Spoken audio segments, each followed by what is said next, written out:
Good evening and welcome back. Tonight we are going to spend the evening with the most powerful women in Regency England. You may know one version of them already. The sharp-tongued older woman who sweeps into a room and silences it with a look, who decides who belongs in polite society and who does not, who speaks to dukes and princes as though they were boys who had not yet earned her good opinion, Lady Danbury.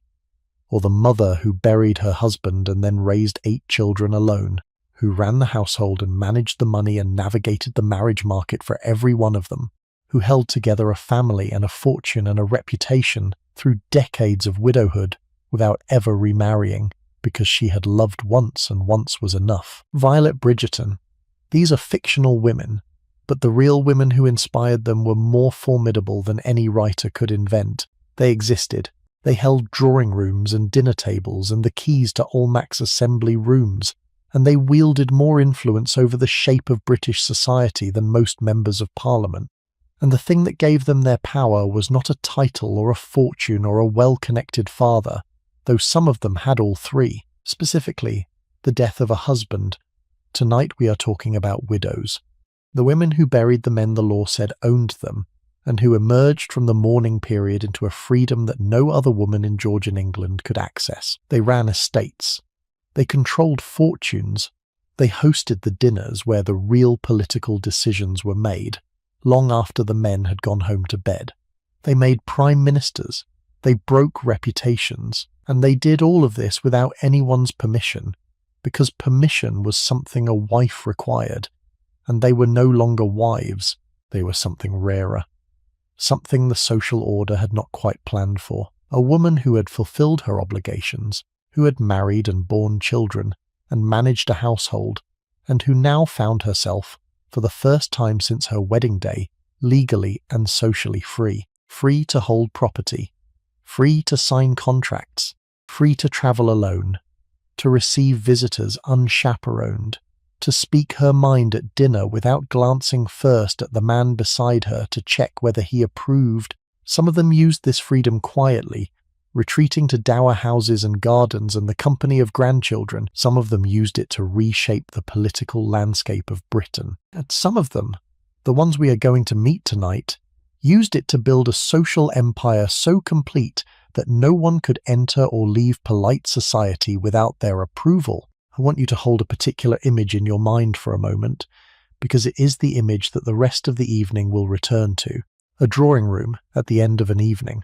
The candles are guttering in their silver sticks, the wax pooling at the rims. The fire has burned down to embers, and a footman has been sent for more coal. The last of the dinner guests have either gone home or been shown to their rooms upstairs. And in a particular chair near the fire, the deepest chair in the room, the chair upholstered in faded silk that has held its current shape for 40 years, sits a woman in her 60s or 70s, alone now, with a small writing slope on her lap, and a candle drawn close, and she is writing letters. The letters that will go out by the morning post, the letters that will arrive on breakfast tables across London tomorrow, the letters that will, by Tuesday or Wednesday, have produced the small adjustments in opinion or alliance or marriage prospect that she has decided are required. She is not famous. Her name does not appear in the political histories of the era, but she is the engine that makes the system work, and she is making it work tonight, in her chair, in the silence, with her ink and her wax, and her absolute private authority over what she chooses to set down on the page. That woman is the subject of tonight's story. And to understand her, we have to understand what death gave her, and what marriage had taken away. As always, I would love to know where in the world you are listening from, and what time it is for you. Whether you are here to drift into sleep, or to spend the evening with the women who ruled from behind the drawing room door, I am glad you are with me, and if you have not yet subscribed, I would love it if you did, so that you never miss a story. Now, let us begin. There is one thing worth saying before we go any further, and it is this. The widows we are going to spend the evening with were not unusual women. They were not, by any measure, more clever, or more brave, or more determined than the women born around them in the same generation, the same households, the same nurseries. They had advantages of birth in most cases. They had advantages of fortune in many cases. But the quality that distinguished them, the quality that turned them from ordinary aristocratic ladies into the formidable figures the histories now remember, was simpler and more accidental than any of those. The quality was that their husbands had died before they did. That was the door. Everything else followed from walking through it. This is worth pausing on, because it changes how you read the rest of the evening. The women you are about to meet were not exceptional cases. They were the visible ones. Behind every Lady Melbourne, every Lady Jersey, every Princess Leven, there were dozens of other women in the same generation, in the same houses, with the same skills and the same opportunities, who simply happened to die before their husbands did, or to outlive their husbands by only a few years, or to spend their widowhood in retirement and good works, rather than in the centre of London. The histories do not name those women. The histories cannot name everyone, but the system that produced the named widows produced them in numbers, and the numbers tell us something that the individual stories cannot. The system was not unusual. The widow was not a rarity. She was, in any large gathering of the aristocracy, simply the woman in black, or in lavender, who had come without a husband, and who had come because she could come, because she answered to no one, because the door had opened for her and would not close again. To understand the power of a Regency widow, you have to understand what marriage did to a woman under English law. It erased her. The legal term was coverture, and it meant that upon marriage, a woman's legal identity was absorbed into her husband's. She ceased to exist as a separate person in the eyes of the law. She could not own property. She could not sign a contract. She could not sue or be sued. She could not keep her own earnings. She could not make a will without her husband's consent. If she brought money or land into the marriage, it became his. If she earned money through her own labour, it became his.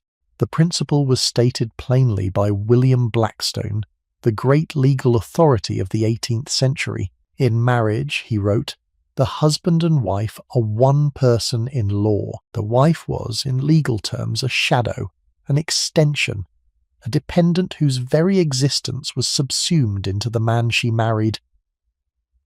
This was not a technicality. It had practical consequences that shaped every aspect of a married woman's life. She could not open a bank account. She could not enter a contract for goods or services without her husband's agreement. She could not bring a legal case. If someone injured her, it was her husband who sued for damages, because the injury was considered an injury to him, to his property. If she was defamed, the defamation action belonged to him. If she was assaulted, the legal wrong was understood as a wrong done to the man who owned her, not to the woman who experienced it. The injustice was compounded by the fact that many women brought substantial wealth into their marriages. A bride's dowry, the money or property her family provided, became her husband's upon marriage. If her father died and left her an inheritance, the inheritance became her husband's. A woman could watch her family's money being spent, gambled, invested badly, or given away, and she had no legal means to prevent it. The money was his. The decision was his. She could plead. She could argue. She could appeal to his sense of duty or his love for their children.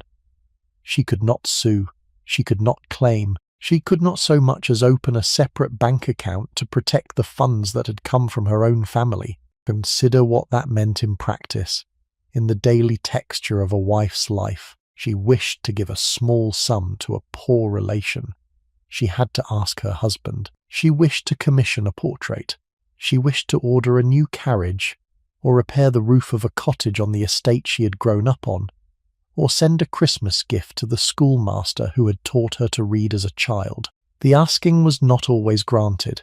The asking was sometimes met with ridicule, or with refusal, or with a long lecture on economy delivered by a man who himself had spent £1,000 at the gaming tables the previous Wednesday. The wife sat through the lecture and learned slowly that the only way to get the small things she wanted was to manage the man who controlled them. The art of the indirect request, the patient cultivation of the right mood, the strategic deployment of compliment and gratitude in the hours before the asking, became, for many married women, a daily practice. They were not learning charm. They were learning a kind of low-grade diplomacy, the diplomacy of a person without sovereignty negotiating with the person who held it. And they were doing it not in the corridors of foreign courts, but in their own drawing rooms with the men who shared their beds over their own breakfast tables on the way to their own family pews at church. And then the husband died, and something extraordinary happened.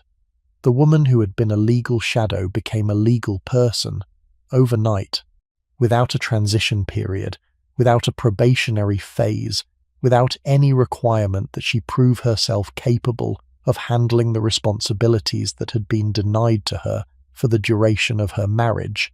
The moment the death was confirmed, coverture ended. She could hold property. She could sign contracts. She could appear in court. She could manage money, make investments, hire and dismiss employees, buy and sell land. She became, in the language of the common law, a feme soul, a woman alone, and that aloneness which sounds like a loss was in practice the most significant gain of her life. Imagine the moment. The doctor has come and gone. The minister has been sent for. The body lies upstairs in the bedroom that the wife shared with him, and the candles around the bed will be lit for the next several days as the household observes the first rituals of mourning. The wife, who is now a widow, sits in the parlour. The blinds have been drawn against the daylight, because that is what custom requires. The clocks have been stopped at the moment of death, because that too is what custom requires. The mirrors have been turned to the wall or covered with crape. The whole house is performing, in its small ritual gestures, the suspension of ordinary life that grief is supposed to require. And in the middle of this suspension, in the quiet, in the waiting, the widow sits and feels, perhaps without yet being able to name it, that something has changed in her relationship to the world. The man whose permission she has needed for every small decision is no longer in a position to give or withhold permission. The signature she has not been able to make for 30 years is now hers to make. The accounts she has not been allowed to see are now hers to read. The legal personhood that the law took from her on the day she married has been returned to her in this same room, on this same morning, by the same law that took it. She does not feel free yet. The grief is too immediate. The ritual is too constraining. But the freedom has arrived, whether she has noticed it or not, and the rest of her life will be lived inside it. The jointure was the mechanism that made it possible. When a marriage was arranged, the bride's family and the groom's family negotiated a settlement. The settlement specified what would happen to the wife if the husband died first. A sum of money paid annually for the rest of her life. Sometimes a house, the dower house, usually a smaller property on the estate, set aside specifically for the widow's use. Sometimes a portion of the estate's income. The details varied with the wealth and the rank of the families involved, but the principle was the same. The jointure was the widow's guarantee. It was the price the husband's family paid for the marriage, and it was the safety net that caught the wife when the marriage ended. The Duchess might receive £2,000 or £3,000 a year. A country gentleman's widow might receive 200. A merchant's widow might inherit the shop itself and the right to trade under her own name. A labourer's widow received nothing because there was nothing to receive, because the labourer had no property and no estate, and the marriage settlement, if there was one, consisted of a handshake and a prayer. Between the Duchess and the labourer's widow lay the entire spectrum of widowed England, and most of it has been forgotten.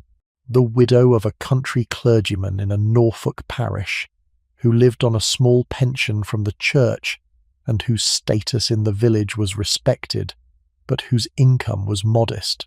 The widow of a half-pay naval officer, who received her husband's pension at a fraction of his active rate, and who counted every shilling. The widow of a small tradesman in a market town, who often kept the business going under her own name, and who by doing so supported herself and her children for the rest of her life. The widow of a merchant captain who had been lost at sea, who waited years for the legal question of whether her husband was actually dead to be resolved, and who lived in a peculiar suspended state of widowhood, without confirmation that the law had not been designed to handle. Each of these widows had her own version of the story.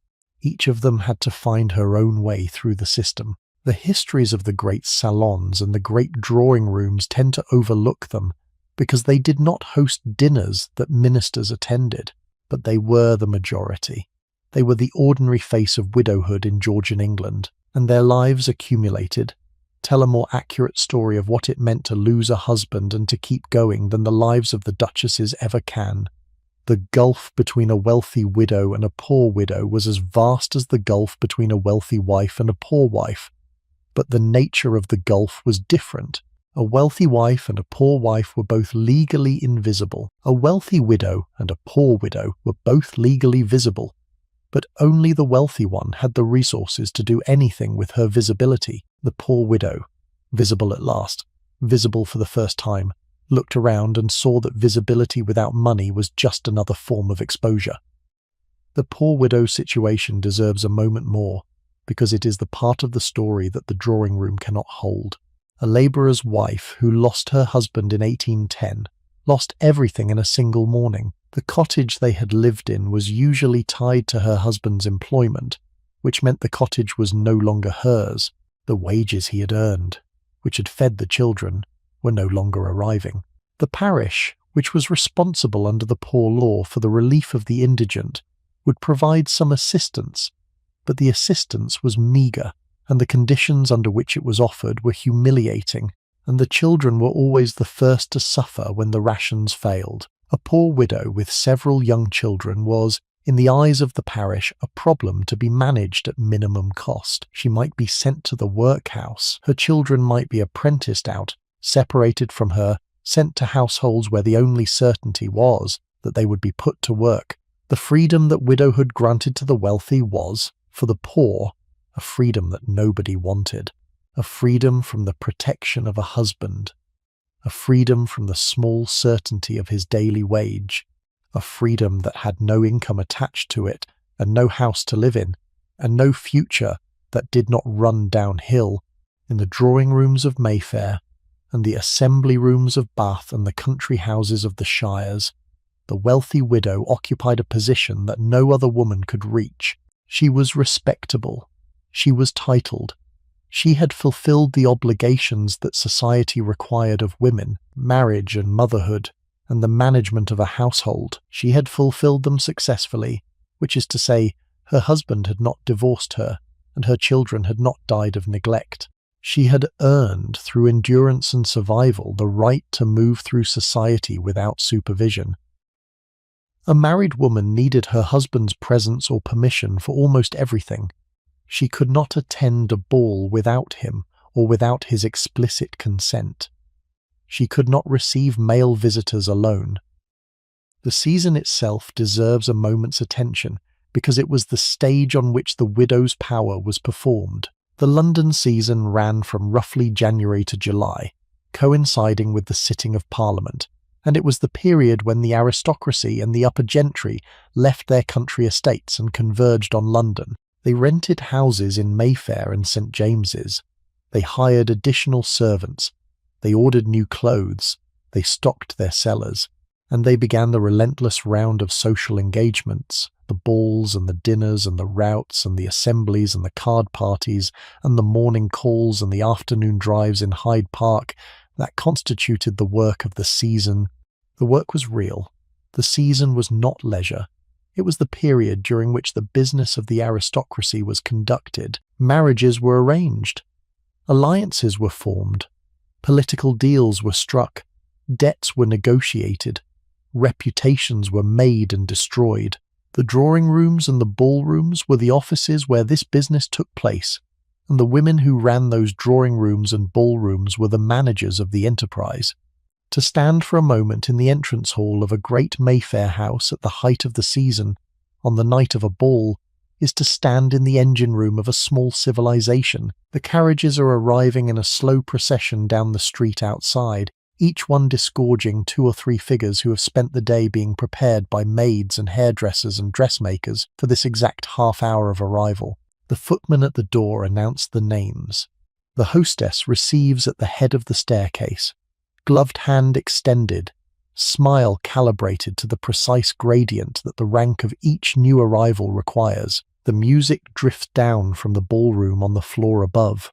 The candles, which are wax not tallow because tallow smokes and smells, have been lit in their hundreds, and the heat they produce is part of the experience, a slow accumulating warmth that by midnight will have flushed every face in the room. The card room is set up off to one side, the supper room off to another, the long table laid with cold meats and jellies and ices that the kitchen has been preparing since dawn. Every detail of the evening, from the temperature of the wine to the placement of the chairs along the wall for the matrons who will sit and watch the dancing, has been arranged by the hostess in the days leading up to it. She has not done the arranging alone. A housekeeper, a butler, a senior cook, a hired confectioner, a hired band of musicians, a regiment of footmen, all of them have done the actual physical work. But the decisions, the 100 small choices that turned an ordinary house into a stage for the night, are hers, and the evening when it succeeds is hers. And the evening when it fails will also be hers, because everyone in the room understands who has set it. For a widow, the season was the arena where her freedom was most visible and most powerful. She did not need a husband to escort her to a ball.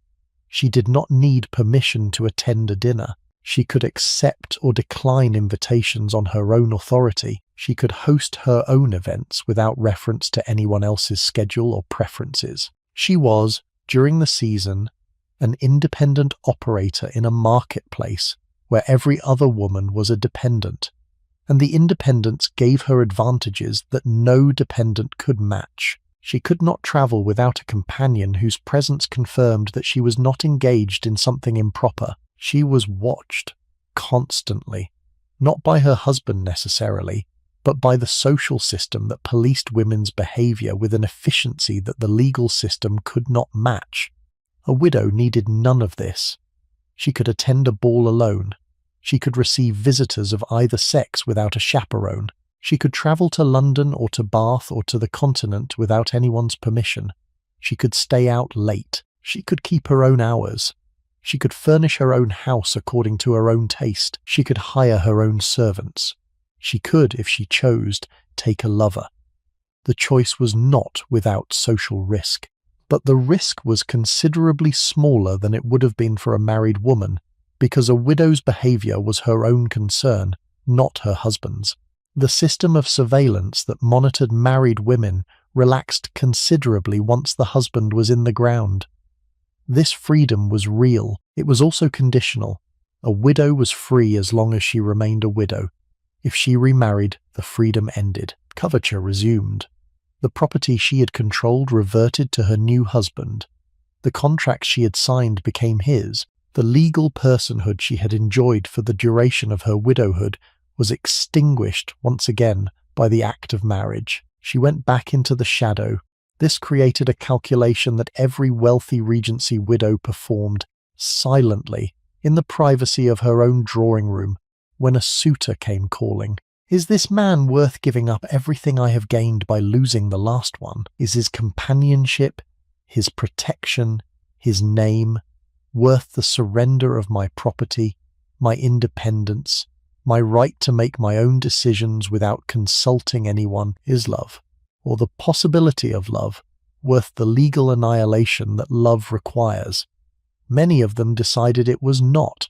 Many of the most powerful women in Regency society were widows who had been proposed to repeatedly and who had refused every time, not because they disliked the men who proposed, but because they liked their freedom more. The refusal was itself a form of power. A woman who could afford to say no to marriage was a woman who needed nothing from the men around her. And a woman who needed nothing from men was, in the context of Regency England, the most dangerous person in the room. The first of these women we should meet is Elizabeth Lamb, Viscountess Melbourne. She was not, strictly speaking, a Regency widow. Her husband, the first Viscount Melbourne, died in 1828, toward the end of the Georgian period. But her influence spanned decades, and the system of social power that she perfected, the political salon, the dinner table as a tool of statecraft, was the system that the Regency widows who followed her inherited and refined. Elizabeth Milbanke was born in 1751, the daughter of a Yorkshire baronet. She was pretty, clever, ambitious, and equipped with a social intelligence so acute that the men who encountered it rarely understood what was happening to them until it was too late. She married Penistone Lamb in 1769, and the marriage gave her Melbourne House in Whitehall, which stood directly across from the Horse Guards and within walking distance of Parliament. The location was not accidental. Everything about Elizabeth Lamb was strategic. Melbourne House became, under her management, the most important political salon in London. The house itself stood on Whitehall, the street that ran from Parliament to the Horse Guards, the street where power walked past every day in the form of ministers and generals and civil servants. The dining room was on the first floor, a long room with tall windows that looked out onto the street. The table could seat 20. The silver was good. The china was Sèvres. The flowers were changed daily. The candles were beeswax, not tallow, because beeswax gave a steadier light and did not smell, and the absence of smell mattered in a room where the conversation was supposed to be the only thing that lingered.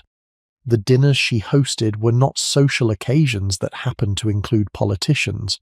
They were political events disguised as social occasions. She seated her guests with the precision of a general arranging troops. She placed allies next to wavering votes. She put rivals face to face across the soup course and watched them negotiate. Without realizing they were negotiating, she controlled the flow of wine, because she understood that the third glass was when men said what they actually thought, and the fourth glass was when they agreed to things they would regret in the morning. She did this work in writing as well as at the table. The morning after every dinner, before the sun had risen above the rooftops opposite Whitehall, Elizabeth Lamb sat at her writing desk and composed letters. Letters to the men who had attended the dinner the night before, gently confirming what they had agreed to in their fourth glass. Letters to her sister, to her cousin, to the wife of the Foreign Secretary, to the mother of the Chancellor, to the 7 or 8 other women in London whose drawing rooms were doing similar work and who needed to be kept abreast of what had happened in hers. The letters were not long. They did not need to be. A sentence here, a phrase there, a piece of information offered as though it were an idle passing thought, and the writer had ensured that her version of last night's conversation would be the version that travelled. By the time the men who had been at the dinner picked up their morning papers, the news of what they had said and agreed and decided was already moving across London in the post bags that her footman had taken out at 6 in the morning. They did not know this. They never knew this. They believed they were making their own decisions and shaping their own narratives. They were not. They were inside a story that Elizabeth Lamb had begun writing the moment they sat down at her table. Her lovers were numerous, and she did not hide them. The Prince of Wales himself was among them, and Lord Egremont, and possibly Lord Coleraine. The question of which of her children was actually fathered by her husband became a piece of London gossip so widely known that it ceased to be gossip and became simply a fact of the landscape. She was not punished for this. She was not shunned. She was not excluded from polite society. The reason was simple. Her social power was too great for anyone to risk offending her. To cut Lady Melbourne was to cut yourself off from the best table in London, the best conversation, the best intelligence about what the government was planning and who was likely to fall from favour next. Nobody could afford that. She managed her son William's career from the beginning. William Lamb, the second Viscount Melbourne, would become Prime Minister and the first great mentor to the young Queen Victoria.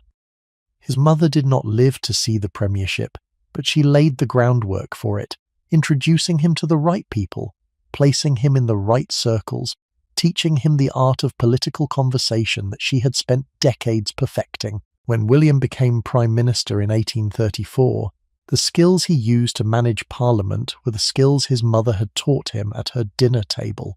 She died in 1818, at the age of 66. The house she left behind, and the model of female political influence she had built, persisted for the rest of the Regency and beyond. Every political hostess who followed her was working in the framework she had established, the drawing room as a site of power, the dinner party as a tool of governance. The widow as the operator who makes the system work, because she has nothing to lose and no one to answer to, and a guest list that every ambitious man in London wants to be on. The daily routine of a political widow in Mayfair during the season was a piece of clockwork that ran from dawn to past midnight, and every hour of it had its purpose. Let me walk you through one such day, because the texture of it tells you more about how the system worked than any abstract description can. The widow rose before her household. The maid came in at 7:30, drew the curtains, lit the small fire that took the chill off the bedroom, and laid out the morning's clothes. The widow, who had often been writing letters until 2 or 3 the previous night, woke slowly, drank the chocolate that the maid brought up, and went to her dressing table. The hair was the longest part of the morning.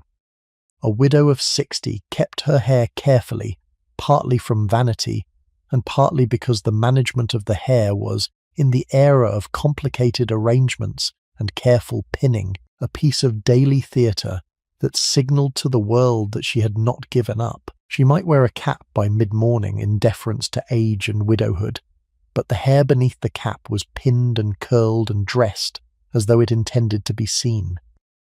By 9 o'clock she was downstairs in her morning room, which was a smaller and more private room than the drawing room, and which most of her visitors never saw.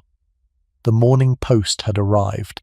The footman had laid it out on a silver tray on her desk, the letters arranged so that the most important were on top. She read them with her tea. The letters were of every kind, begging letters from poor relations. Notes from her daughters and granddaughters. Replies to invitations she had sent out the previous week. Political intelligence from her allies in Westminster. The morning paper, which she scanned for the parliamentary report, and for the death notices, and for the small social paragraphs that told her who had been seen with whom, at which event the previous evening. She read with a pen in her hand. She made notes in the margins of certain letters. She set others aside for response in the afternoon. The whole operation took perhaps an hour, by the end of which she had a clearer picture of the state of London than most of the men in London possessed. By 10:30 she was receiving morning calls. Morning calls were not in the morning. They were in the late morning and early afternoon, between roughly 11 and 3. Visitors came in a steady stream, each staying perhaps 15 or 20 minutes. Her daughter-in-law called to discuss a domestic difficulty. A young woman called to thank her for the introduction at a recent ball. A foreign visitor called with a letter from a mutual friend on the continent. A clergyman called for charitable subscriptions.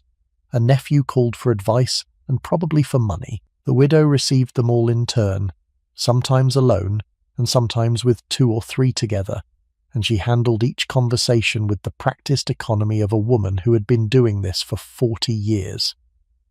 She listened. She asked questions. She offered an opinion when an opinion was sought, and withheld one when it was not.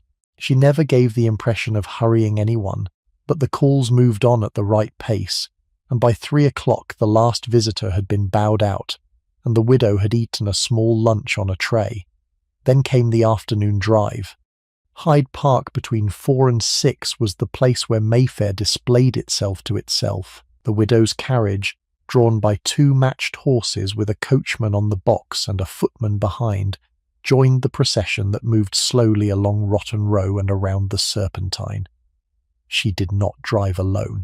She took with her a friend or a granddaughter, or a young cousin who needed the visibility of being seen in her carriage. She nodded to acquaintances. She paused when the traffic stopped, to exchange a few words through the carriage window with someone who had pulled up alongside. Every conversation was brief, but every conversation was registered. Mayfair watched. Mayfair noticed who had stopped to speak with whom. Mayfair noted whose carriage had passed, which other carriage without acknowledgement. The afternoon drive was, in its way, the public bulletin board of the season, and the widow read it as carefully as she read the morning paper. By 7, she was home and dressing for dinner. The dinner might be at her own house, or at someone else's. Either way, the dressing took an hour, and the maid worked quickly and silently, and the widow descended the staircase at 8:15 in full evening costume, her jewellery selected for the occasion, her gloves drawn up, her fan in her hand. The dinner ran from 8:30 until somewhere past 11. The conversation flowed in the patterns the widow had helped to design when she had drawn up the seating that morning. The men withdrew to drink port. The women withdrew to the drawing room. The men rejoined the women. There was tea. There was perhaps a little music. There was the slow, careful winding down that ended, around midnight, in the carriages being called and the guests dispersing into the dark streets of London. And then, in the quiet of her own house, with the candles trimmed and a fresh sheet of paper before her, the widow began the work that she considered the real work of the day. She wrote her letters to the wife of the Foreign Secretary, summarizing what had been said at dinner, to her sister in the country, reporting the news, to a young political ally, suggesting a small adjustment in his approach to a particular bill. The letters went out by the morning post. By the time the men who had been at her dinner had finished their breakfasts, the consequences of the dinner had already begun to move across London. The widow herself, by then, had been asleep for several hours in the bed she had bought for herself in the house that was hers, with the door of the bedroom closed against the rest of the world and the watch on the bedside table ticking in the silence. Every Wednesday evening during the London season, from roughly January to July, the doors of Almack's Assembly Rooms on King Street in St. James's opened at 10:30. They closed, without exception, at 11. After 11 o'clock no one was admitted. Not a duke, not a prince, not the hero of Waterloo himself. The Duke of Wellington arrived 7 minutes late on one famous evening, and the doorman, acting on instructions from the committee, turned him away. The Duke of Wellington, who had defeated Napoleon, who had saved Europe, who was the most celebrated soldier in Britain, stood on King Street and was told that the rules applied to him as much as to anyone, and that he should come earlier next week. The rules were set by 7 women. They were called the Lady Patronesses of Almack's, and their authority over the social life of the British aristocracy was absolute. They controlled the vouchers. A voucher was a ticket of admission, issued weekly, and without one you could not enter Almack's. Without Almack's, you did not exist in polite society. A young woman making her debut needed an Almack's voucher the way a soldier needed a commission. Without it, her season was over before it began. No voucher meant no introductions, no dances, no opportunities to meet the eligible men whose mothers had also obtained vouchers. No voucher meant no marriage, or at least no marriage worth having, and meant social failure of a kind that could follow a family for a generation. The patronesses understood this power, and they used it. Lady Jersey, Lady Cowper, Lady Castlereagh, Lady Sefton, Countess Leven, Mrs. Drummond Burrell, and the Princess Esterhazy. Their names were known to every family in the upper reaches of British society. Their opinions were studied with a seriousness that would have been more appropriate to the pronouncements of the judiciary. The voucher applications were submitted through intermediaries. A mother who wanted a voucher for her daughter would approach someone who knew one of the patronesses, would make her case, would explain her daughter's connections and her family's position, and would then wait. The waiting was the worst part. The patronesses took their time. They discussed each application among themselves. They compared notes. They consulted their memories, those vast, detailed, merciless memories that recorded every indiscretion and every failure and every hint of scandal that had attached itself to the applicant's family over the preceding 3 generations. A nod from Lady Jersey could launch a debutante's career. A frown from Mrs. Drummond-Burrell could end one. The rooms themselves were famously plain. The building on King Street was not grand. It was not a palace or a mansion. It was a set of assembly rooms, purpose-built for balls and suppers, with a ballroom that could hold perhaps 300 people and a supper room attached. The floor was good for dancing. The mirrors along the walls reflected the candlelight. The air on a Wednesday night in June, with 300 people dancing, and the candles burning and the windows closed against the street noise, was thick and hot, and smelled of wax and perfume and the particular warmth of exertion. The band played country dances, cotillions, and eventually the waltz. The waltz was considered scandalous when it was first introduced. The gentleman held the lady's waist, and the closeness of the hold suggested an intimacy that the older patronesses found improper. Lady Jersey permitted the waltz. Lady Sefton encouraged it. The permission was itself a demonstration of power. The patronesses did not merely enforce rules. They made rules. They decided what was acceptable and what was not, and their decisions became the standard for every other assembly room and ballroom in England.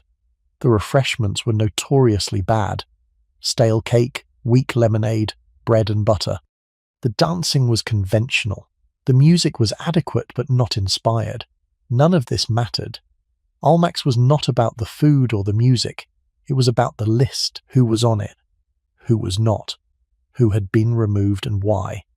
The list was the point, and the list belonged to the 7 women, and the 7 women answered to no one.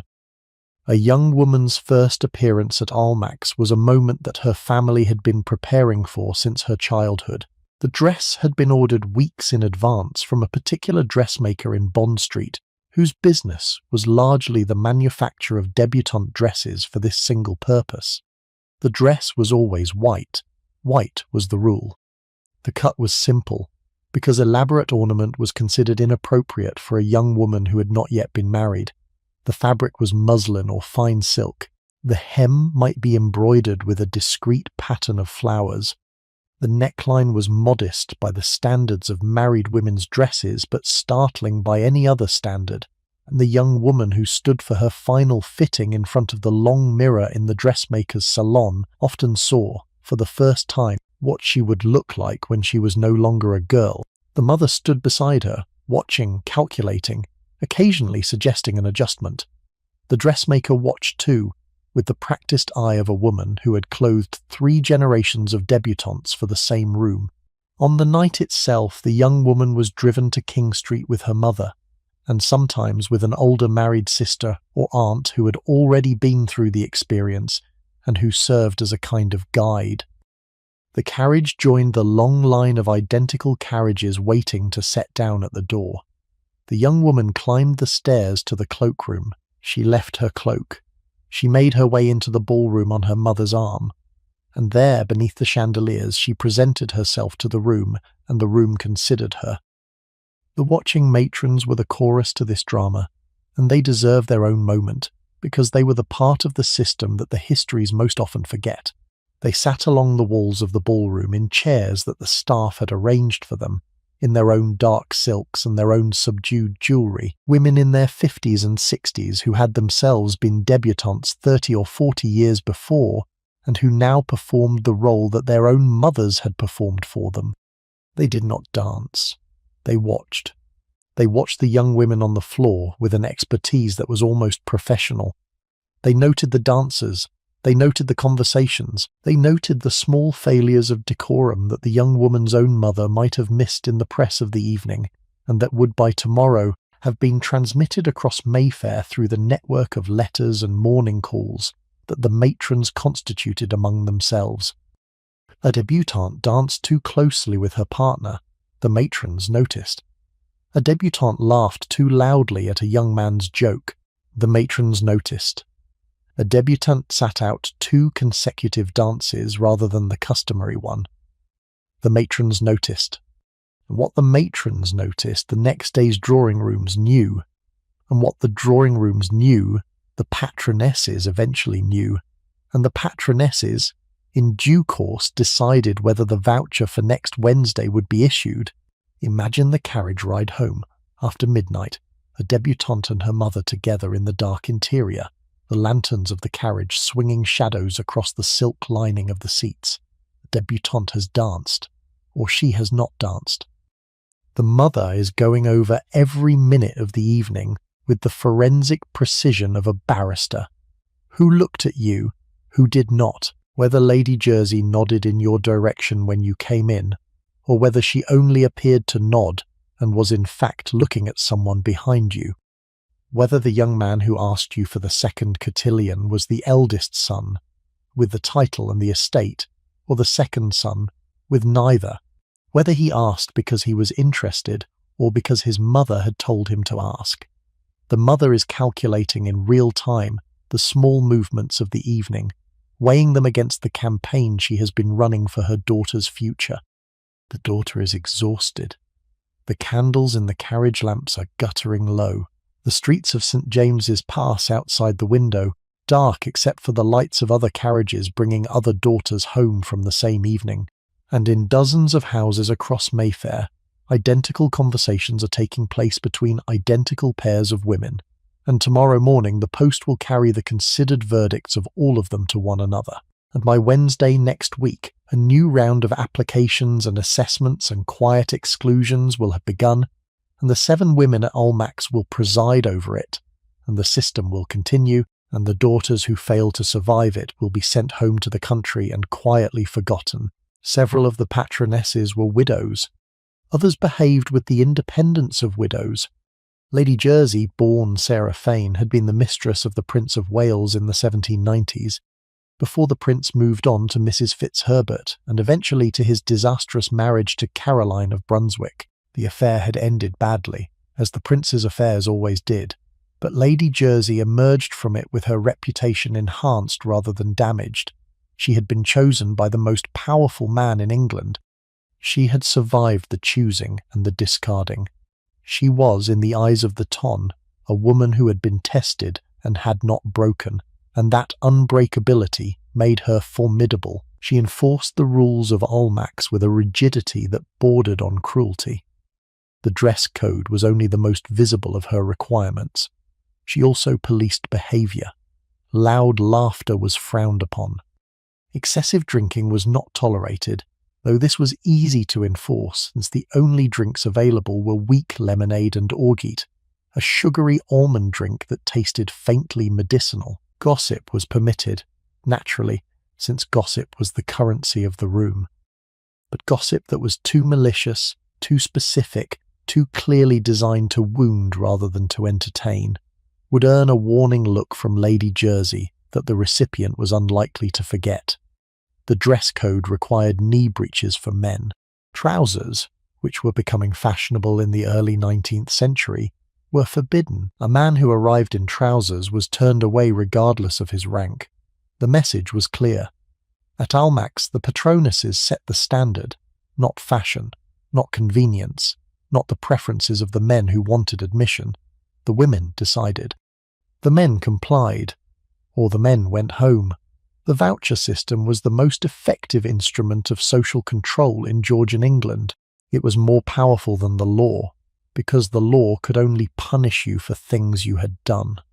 The voucher system could punish you for things you were, too new, too provincial, too closely associated with trade, too foreign, too Irish, too anything that the patronesses decided was not acceptable this week. The criteria were never written down.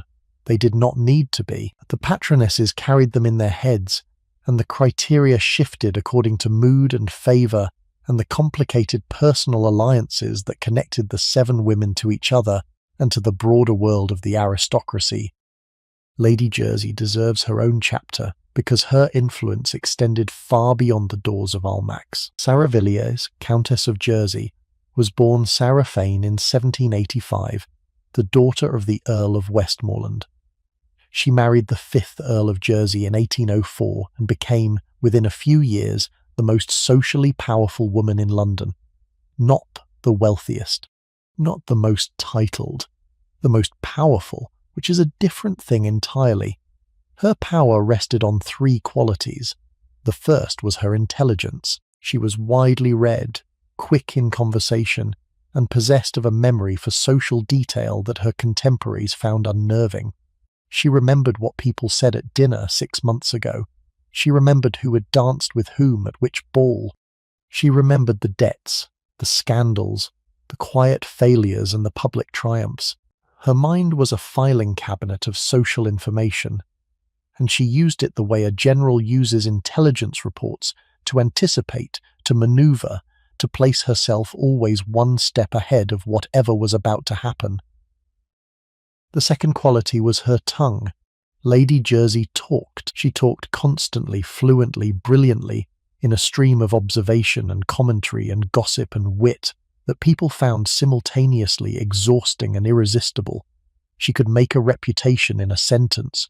She could destroy one in a phrase. Her opinions, delivered in the rapid, confident, unstoppable flow that her contemporaries called her cascade, carried the weight of verdicts. When Lady Jersey pronounced someone charming, they were charming. When she pronounced someone tedious, they were finished. The third quality was her nerve. She was not afraid of anyone, not of dukes, not of princes, not of the men whose political careers she could influence with a word to the right person at the right dinner.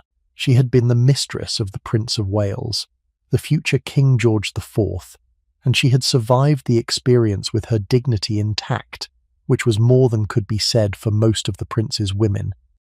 The affair had taught her that even the most powerful men in England were, in the private sphere, no different from anyone else. They wanted to be admired. They wanted to be entertained, and a woman who understood these wants could manage the men who had them. She managed them for decades.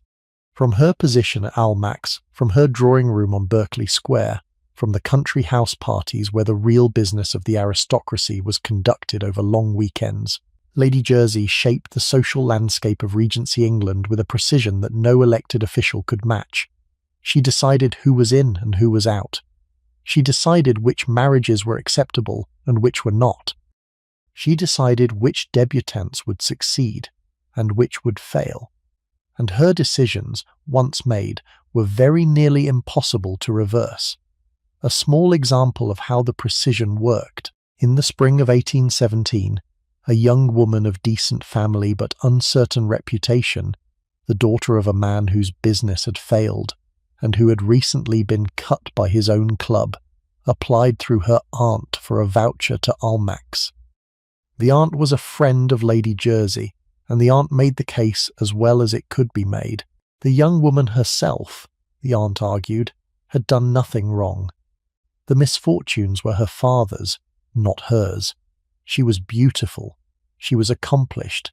She had a reasonable dowry from her late mother's family. The aunt asked Lady Jersey for the voucher. Lady Jersey listened. Lady Jersey said she would consider it. Lady Jersey considered it for 2 weeks. At the end of the 2 weeks, the voucher arrived. The young woman attended Almack's. She danced. She was introduced to several eligible men. One of them proposed within the year. She married him.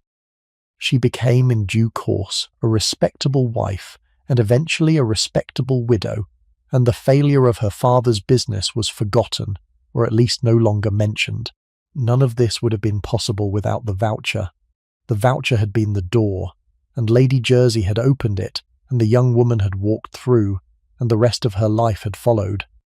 Lady Jersey had not done it for the young woman's sake. She had done it for the aunt, who had been useful to her in the past, and who would, by accepting this favour, become more useful to her in the future. The young woman was a beneficiary of an exchange in which she was not really a participant. She did not know this. Her life, after the voucher, was simply better, and Lady Jersey, in her drawing room on Berkeley Square, made a small note in her own private record of obligations given and received, and moved on to the next case. The country house weekend deserves a moment of its own, because it was the setting in which Lady Jersey and women like her did some of their most consequential work. A house party in the Regency period was not the casual gathering that the term might suggest today. It was a campaign, conducted across 3 or 4 days, with 20 or 30 guests assembled for purposes that were rarely stated explicitly, but that everyone understood. A daughter to be introduced, a bill to be discussed, an alliance to be cemented, a rumour to be quelled or amplified. The hostess controlled the guest list, the bedroom assignments, the seating at every meal, the riding parties, the card games in the evenings, the small private conversations that took place when 2 guests happened to find themselves alone in the library or the conservatory. None of these conversations was actually accidental. Each had been arranged often days in advance by the hostess, sliding the necessary names together on her diagram of the household, and ensuring that the right 2 people would find themselves with no one else to talk to at the right moment. The men who left the house party on Sunday afternoon believed they had had a pleasant weekend in the country. They had in fact been moved through a sequence of carefully designed encounters that produced precisely the alliances and understandings that the hostess had wanted to produce. They drove home in their carriages, convinced that they had made up their own minds. They had not. They had been managed, courteously, expensively, and almost invisibly for the entire duration of the visit. The Duchess of Gordon took a different approach. Jane Maxwell was born in Edinburgh in 1748 or 1749, the daughter of a baronet whose estate was large and whose income was not. She was pretty and lively, and possessed of an energy that her contemporaries described as exhausting. In the 18th century, this usually meant a woman was doing more than the world expected of her, and doing it with more enthusiasm than the world considered appropriate. She married Alexander, the 4th Duke of Gordon, in 1767. The marriage was not happy. The Duke was a solid, unimaginative man who preferred his estates in the Scottish Highlands to the salons of London. Jane preferred London. She preferred parties. She preferred the company of politicians and wits, and anyone who could keep up with her conversation, which her husband could not. They lived increasingly separate lives, he in Scotland with his dogs and his tenants, she in London with her dinners and her schemes. The scheme that defined her life was the marriage of her daughters. She had 5 of them, and she was determined to marry every one of them into the highest reaches of the British aristocracy. This was not simple maternal ambition. It was a strategic campaign planned with the thoroughness of a military operation and executed with a ruthlessness that the generals of the era would have recognized and respected. She began by making Gordon House in Whitehall the most entertaining house in London. Her dinners were lavish, her balls lasted until dawn. She invited everyone who mattered, and several people who did not yet matter, but who she calculated would matter soon. She served better food than Lady Melbourne. She provided better music than Almack's. She was louder, funnier, more outrageous, more willing to break the small rules of social convention in order to achieve the large goals she had set for herself. The results were extraordinary.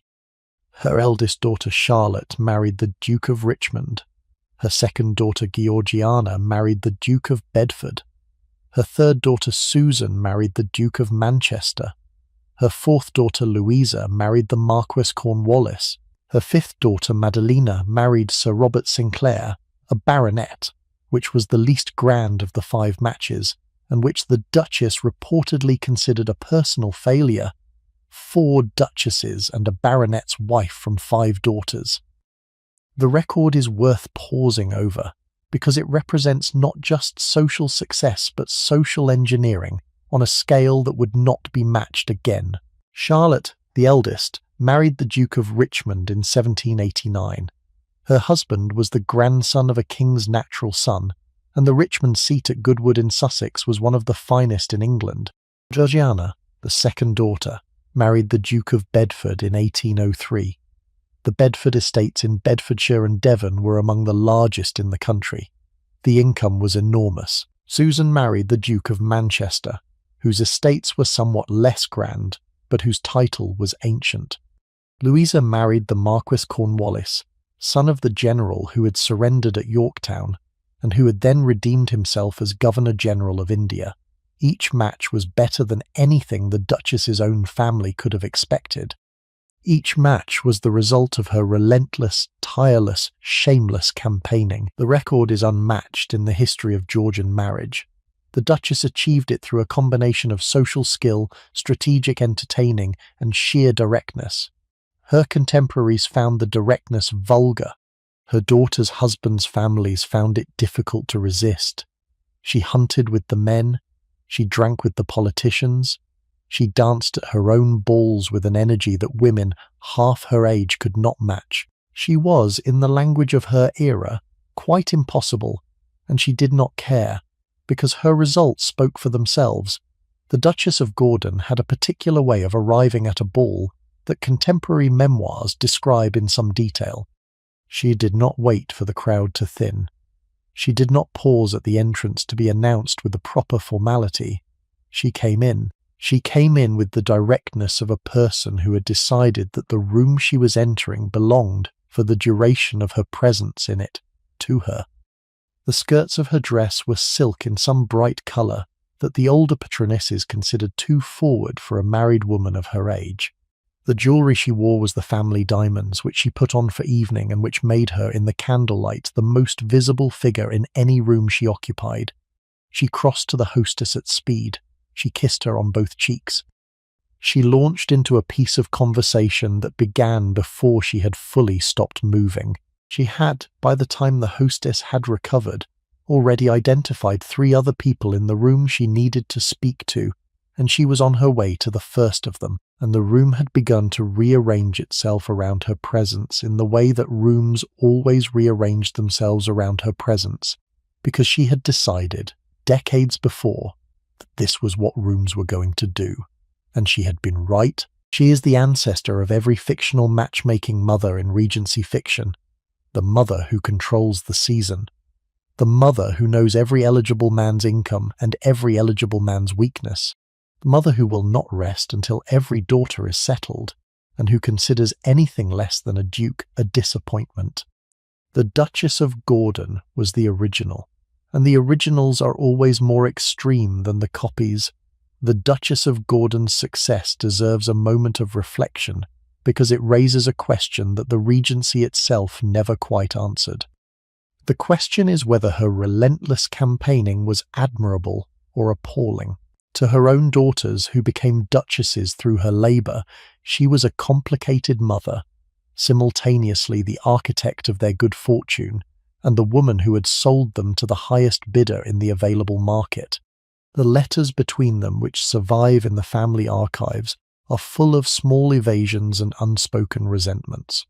The daughters thanked their mother for what she had done. The daughters resented her for what she had done. The 2 responses coexisted in the same correspondence, sometimes in the same letter, because the daughters knew that their lives had been arranged for them by a woman whose ambition for them was indistinguishable from her ambition for herself. The marriage market that the Duchess worked so effectively was, in its essence, a transaction. A young woman of breeding was offered. A young man of fortune accepted. The offer and the acceptance were dressed in the language of romance, of mutual choice, of compatibility and affection, but underneath the language the transaction was always financial. The young woman brought a dowry. The young man brought an estate, or the prospect of one. The settlement was negotiated by lawyers. The wedding was arranged by mothers. The young people themselves, who would have to live with the consequences for the rest of their lives, were consulted, but the consultation was largely formal. And a young woman who refused a match her mother had selected for her was a young woman who needed to be very brave or very rich to make the refusal stick. Most young women did not refuse. They went where their mothers sent them. They married whom they were told to marry. They produced the heirs that the title required. And they discovered, often quite quickly, that the husband their mother had selected for them was a man they did not particularly like, and that the great house they had been moved into was a cold and difficult place to live.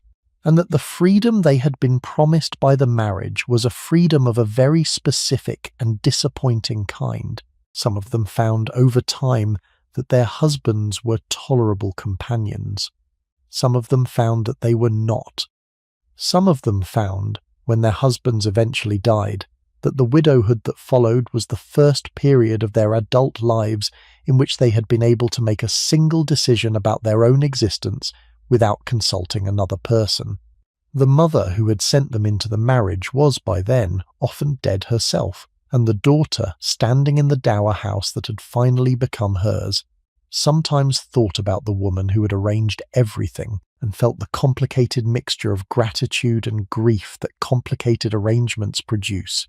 The figure of the dowager is one of the most familiar in Regency fiction and powerful in Regency reality. She is the mother who will not let go. The widow who raised her son, managed the estate during his minority, navigated the family through whatever crises the era produced, and who, when the son finally reached his majority and inherited the title, did not step aside. The dower house was supposed to be the answer to this problem.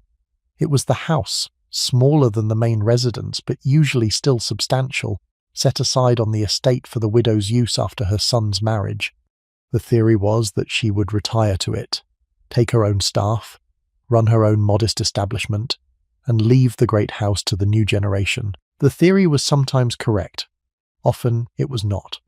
Many dowagers stayed in the main house, occupying the rooms they had occupied as wives, presiding over the dinner table they had presided over for 30 years, while the new daughter-in-law tried to find her place in a household where every servant still took its instructions from a woman who was technically no longer in charge. The dower house, when it was used as intended, had a particular atmosphere that anyone who has visited a surviving example will recognize. It was almost always smaller than the main house, but it was not modest. It was furnished with the things the widow had brought from her old establishment, the things that had belonged to her before she married, being gifts from her own family rather than her husband's. The portraits on the walls were her people, her parents, her grandparents, her own siblings, in the case of those who had had them. The rooms had her colours. She had chosen them. The garden was her project. She walked it in the mornings before the post arrived, in a wide hat that kept the sun off her face, with a small dog at her heels and a pair of secateurs in her hand. She knew the names of the gardeners. She knew which of them was reliable and which was lazy. The relationship between a dowager and her daughter-in-law was the central domestic drama of the Georgian great house. It was a struggle for control conducted in the language of courtesy. The dowager would offer advice. The daughter-in-law would accept the advice because refusing the advice of a woman who had run the house for 30 years was both rude and foolish. But accepting the advice meant accepting the authority that came with it, and accepting the authority meant ceding control, and ceding control meant that the daughter-in-law was not, in any meaningful sense, the mistress of her own house. The dower house, when the widow finally retreated to it, took on a particular character that any visitor to a surviving Georgian dower house can still recognize. It was smaller than the great house, but it was not small. It typically contained a dozen rooms, sometimes more, arranged on 2 or 3 floors with a kitchen wing at the back and a small stable yard. The grounds were modest by the standards of the main estate, but generous by any other standard. A walled garden, a paddock for 2 or 3 horses, a small orchard, whose apples and pears the widow's cook used in the puddings that the widow served at her own dinners.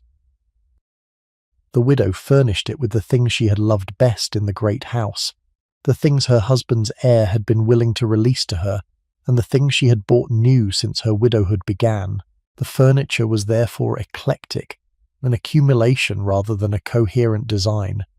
A writing desk that had been her mother's, a pair of armchairs that had stood in her bedroom in the great house for 30 years, a small landscape painting that she had bought on her wedding journey to Italy, and that she had kept in a box for decades because her husband had not cared for it.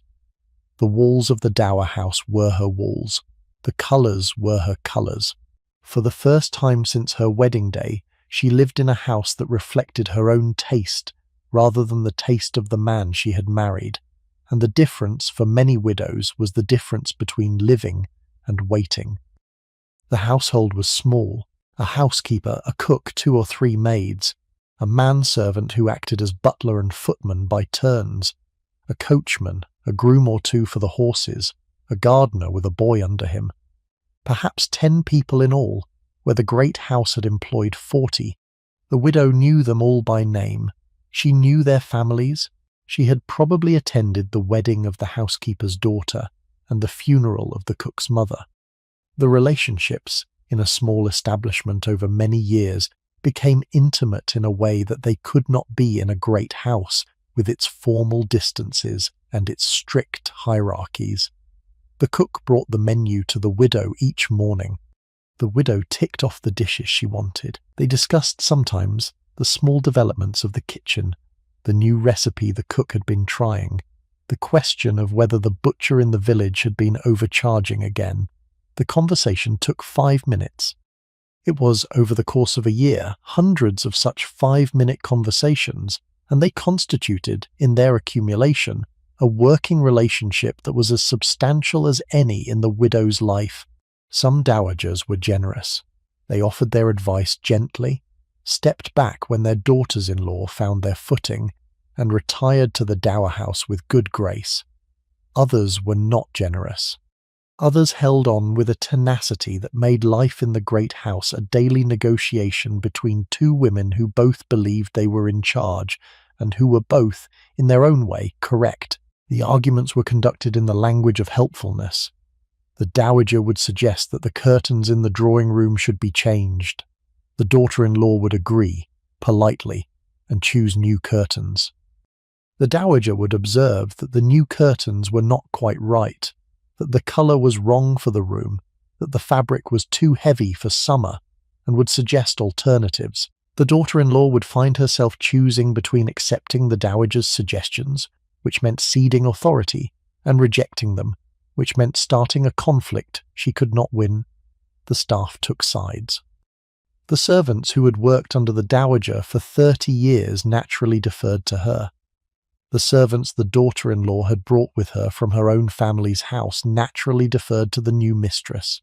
The 2 camps would develop their own loyalties, their own channels of communication, their own ways of ensuring that their mistress's orders were carried out, and the other mistress's orders were delayed or modified or quietly ignored.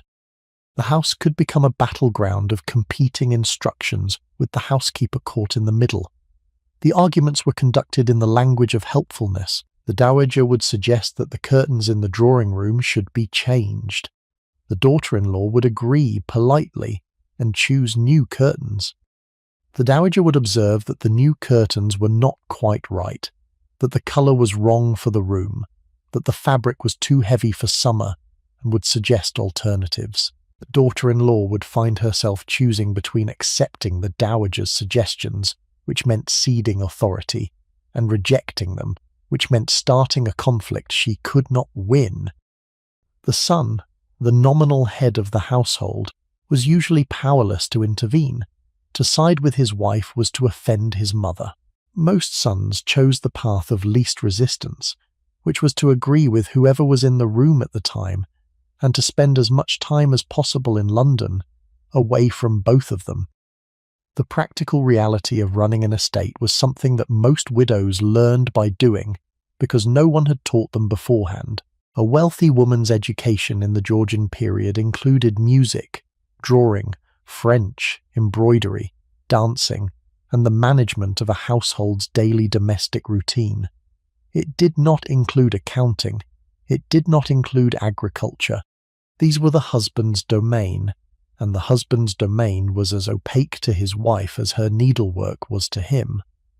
And then the husband died. The estate, with all its complexity, all its obligations, all its tenants and debts and income and expenditure, passed to the heir.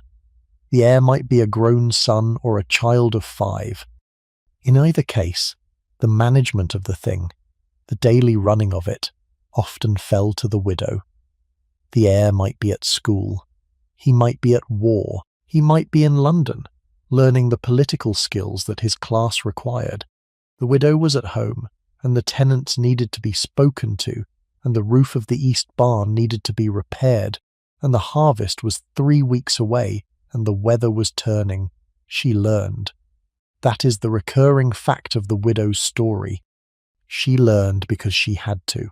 No one else was going to do it. The estate would not manage itself. The steward, who had been managing it for her husband, might or might not be honest, and the only way to know was to check the books herself. The study itself was a room she may never have entered while her husband was alive. It was the masculine space, the room of business, of ledgers and correspondence, and the smell of tobacco and leather. The desk would have his things on it still. His pen, his inkwell, his spectacles perhaps folded and placed where he had left them on the day he died. She would sit in his chair, which was shaped to his body and not to hers, and she would open the books, and the first thing she would see would be his handwriting, the last entries he had made, the last figures he had calculated, the last evidence of his management of the life that was now entirely hers. The study itself was a room she may never have entered while her husband was alive. It was the masculine space, the room of business, of ledgers and correspondence, and the smell of tobacco and leather. The desk would have his things on it still.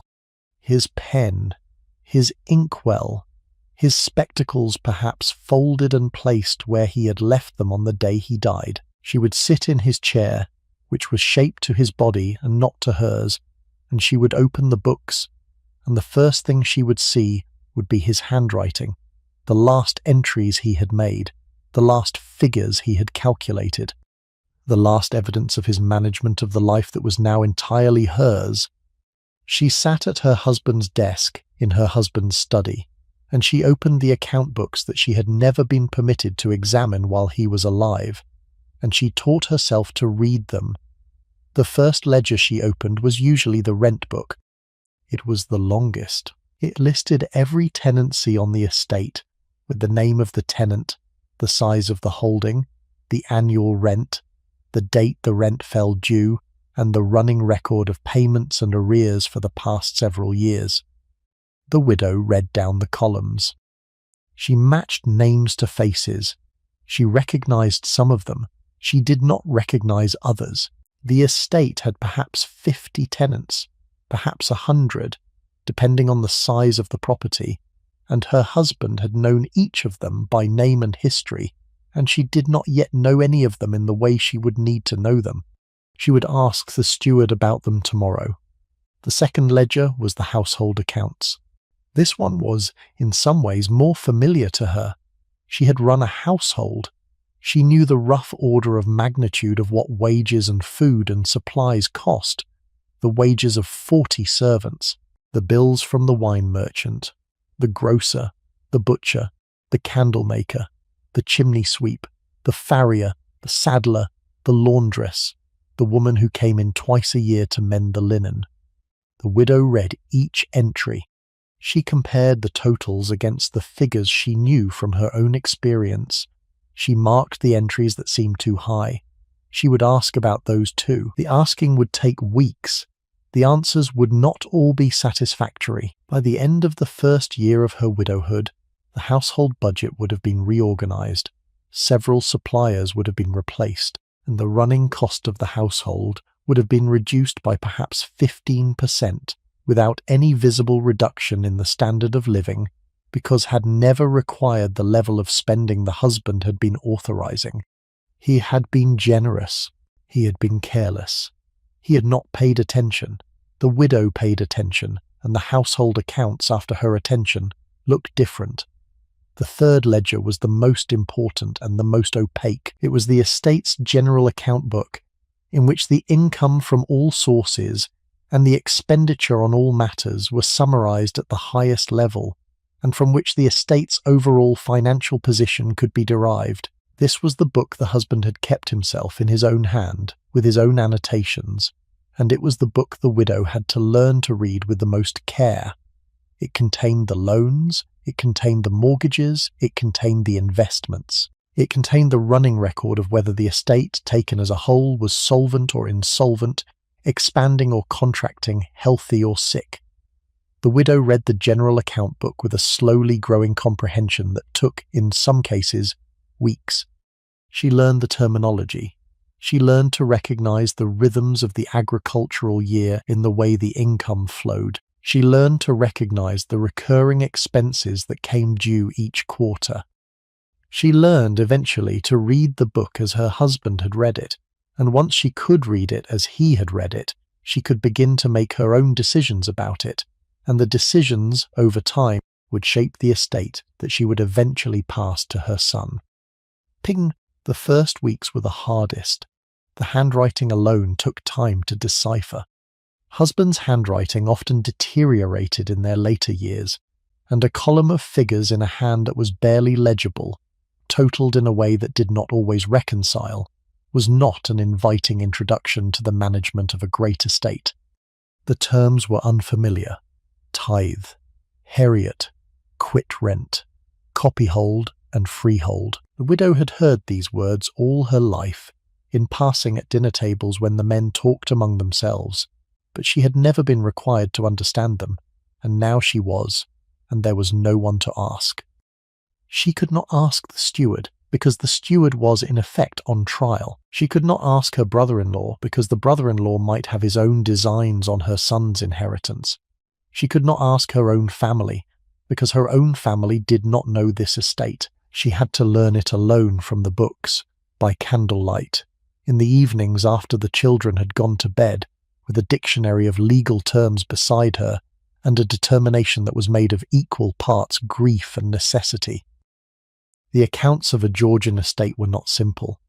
The income came from multiple sources: rents from tenant farmers, paid quarterly, the amounts varying with the size and quality of the holding; income from timber, from the sale of wood cut from the estate's forests; income from the home farm, the portion of the estate that the family farmed directly rather than renting out; income from investments, from government bonds, from shares in canal companies or turnpike trusts. Each source had its own rhythm, its own uncertainties.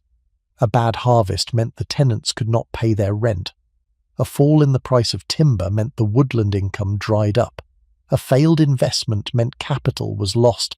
The expenditure was equally complex: staff wages for the house servants and the outdoor workers and the farm labourers, maintenance of the house itself, the roof and the plumbing and the chimneys and the windows, maintenance of the tenants' cottages, which the landlord was expected to keep in reasonable repair, the tithe paid to the church, the poor rate paid to the parish, the land tax, the insurance, the cost of the season in London, which could consume thousands of pounds in a few months of renting a house and hiring staff and buying clothes and entertaining.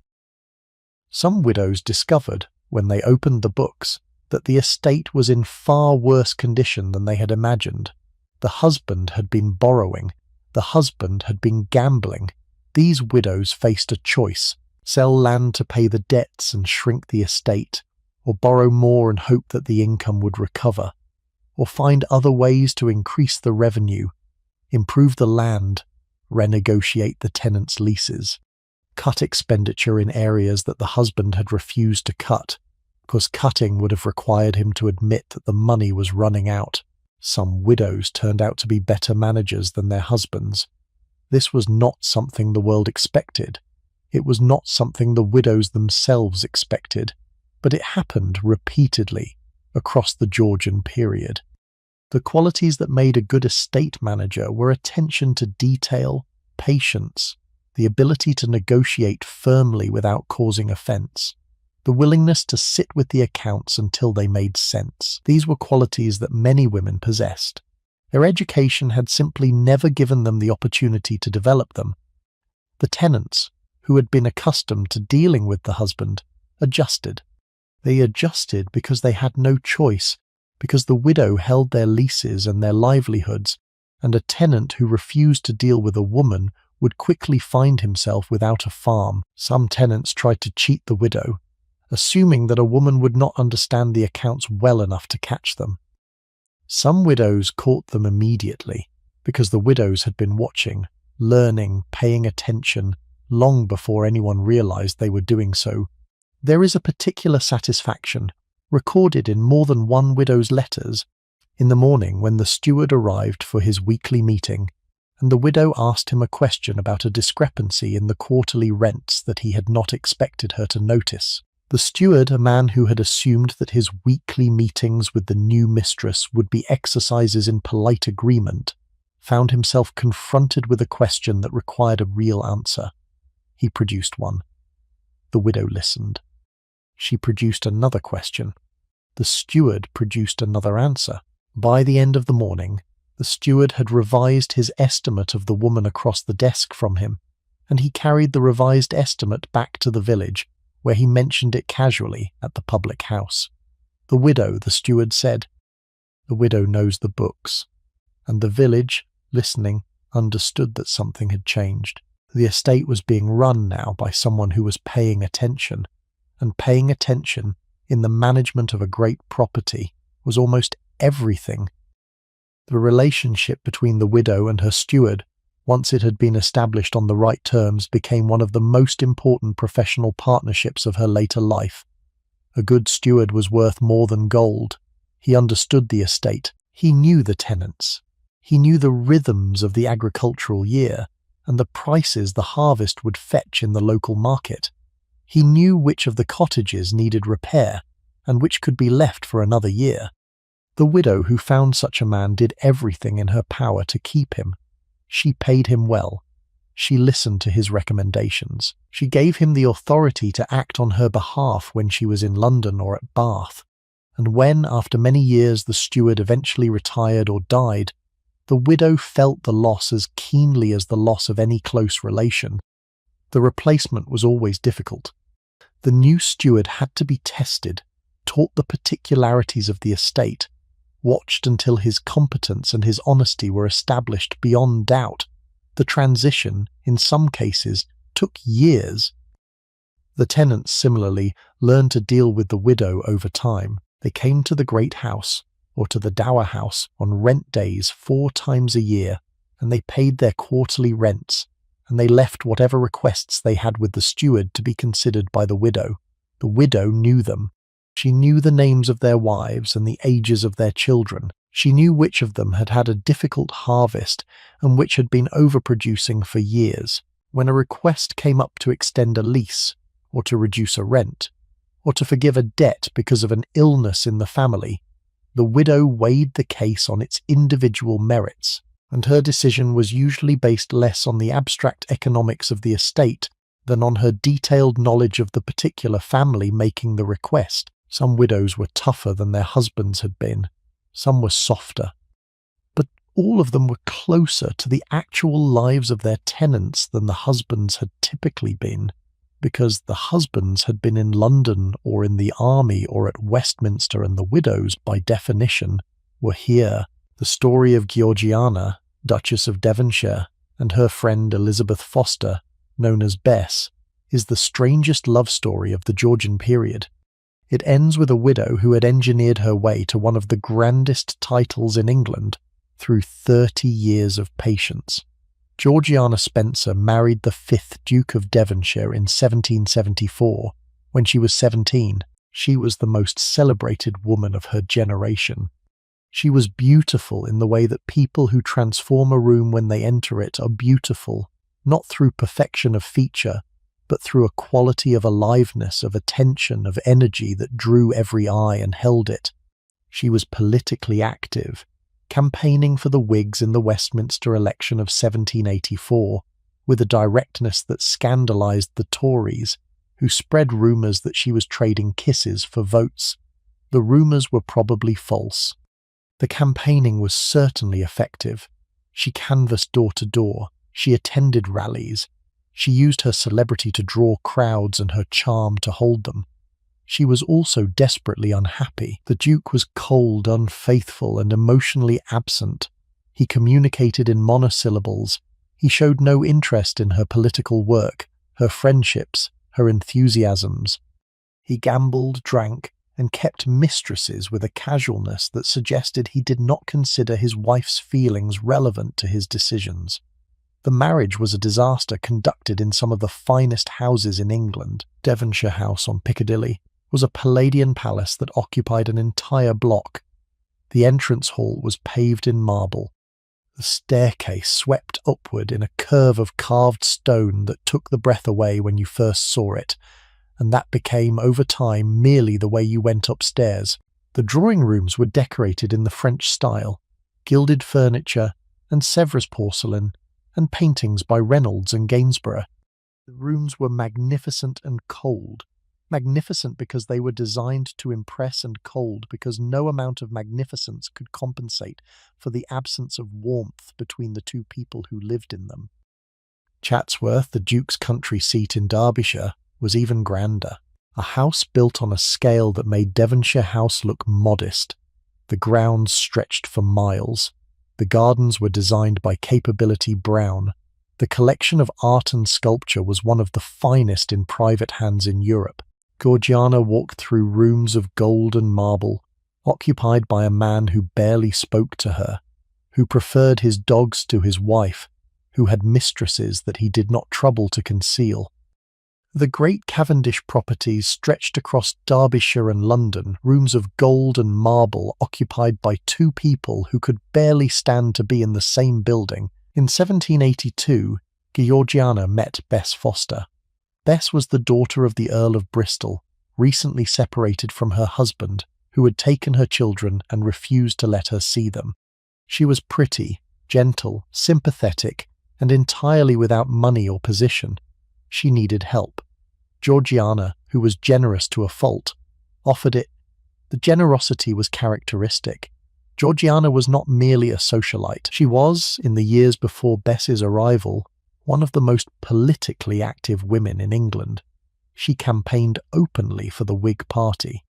She canvassed voters in the Westminster election of 1784, going door to door in the streets, talking to butchers and bakers and tradesmen, kissing them, according to the Tory press, in exchange for votes. Whether she actually kissed anyone is disputed. What is not disputed is that she walked the streets of Westminster in her silk dress and her powdered hair and asked ordinary men to vote for her candidate, Charles James Fox, and that many of them did. The Tories were scandalised. The Whigs were delighted. The election was won, and Georgiana's reputation as a woman who would do whatever it took, who would cross whatever line needed crossing, was established permanently. She was also a gambler. She gambled compulsively, catastrophically, in amounts that would have been reckless for a duke, and that were ruinous for a duchess who had no income of her own. She owed tens of thousands of pounds to money lenders, debts she concealed from the duke for years, debts that accumulated interest that she could not pay, debts that she borrowed more money to service. The gambling was a compulsion she could not control, and the secrecy that surrounded it was a source of anxiety so constant that it coloured everything else in her life. Into this complicated, brilliant, desperate existence, Bess Foster arrived like a balm. She invited Bess to live with her. Bess moved into Devonshire House. She did not move out for 25 years. The household at Devonshire House by the mid-1780s had a complexity that any modern eye would find astonishing. 3 principal adults, the Duke and Georgiana and Bess, occupied the central rooms of the establishment. The children of 3 different parentages occupied the nurseries on the upper floors. A staff of perhaps 60 servants, from the butler down to the scullery maids, kept the machine running.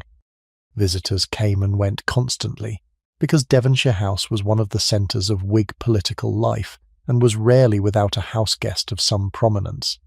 The Prince of Wales was a regular visitor. Charles James Fox lived in and out of the house for years. The political business of the opposition was conducted in the drawing rooms, in the library, in the small green sitting room where Georgiana liked to receive her closest friends. The household absorbed all of this with a kind of practice disorder. Meals were served at unpredictable hours. The candles were lit late and burned through the night. The conversations ran from politics to gambling to literature to gossip, and the three adults at the centre of the household participated in all of them with the apparent ease of people who had ceased long ago to find any of it strange. Underneath the apparent ease, the strain was real. Georgiana wrote letters to her mother, Lady Spencer, in which the language of cheerful normality covered a quiet desperation that anyone reading the letters today can detect immediately. She missed her mother. She missed the simple, conventional family life she had grown up in. She did not miss it enough to leave her own household, because her own household contained Bess, and Bess was the closest thing to a sustained love she had ever known. But the longing for the simpler version of life ran underneath everything she did, and the gambling, the laudanum, the manic activity of the Westminster campaign, and the political work and the social entertaining can all be read in retrospect as the various strategies of a woman trying not to feel what she would have felt if she had ever sat still for an afternoon and let it come. Bess, for her part, was constructing a position in the household that she could not have constructed anywhere else. She had no money. She had no title. She had no respectable place in society, having been separated from her own husband and barred from her own children. The position she was creating in the Devonshire household was, she knew, the only thing standing between her and a kind of social non-existence that she would not have survived. She was therefore careful. She was patient. She was useful to Georgiana in countless small ways. She was attentive to the Duke, in ways that were sometimes affectionate and sometimes calculating, and that were probably, most often, both. The position was unstable. The position required constant maintenance, but the position was real, and Bess had, by the late 1780s, become an indispensable member of one of the grandest households in England, and she was determined that nothing she did should jeopardize the indispensability she had achieved. What followed was a triangular relationship that defied every convention of the era while somehow surviving within them. Bess became Georgiana's closest companion. She also became the Duke's mistress. She bore the Duke 2 children, who were raised in the household alongside Georgiana's children. Georgiana knew. She continued the friendship. She continued to love Bess. Whether the relationship between the two women was also physical is a question that historians have debated without resolution, but the emotional intimacy between them was profound and well documented. They wrote to each other daily when apart. They shared a bed when together. They were, by any measure, the central relationship in each other's lives, more important than either woman's relationship with the Duke.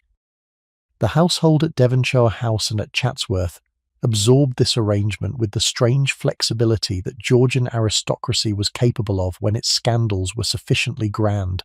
The children of all three sets ran through the same nurseries.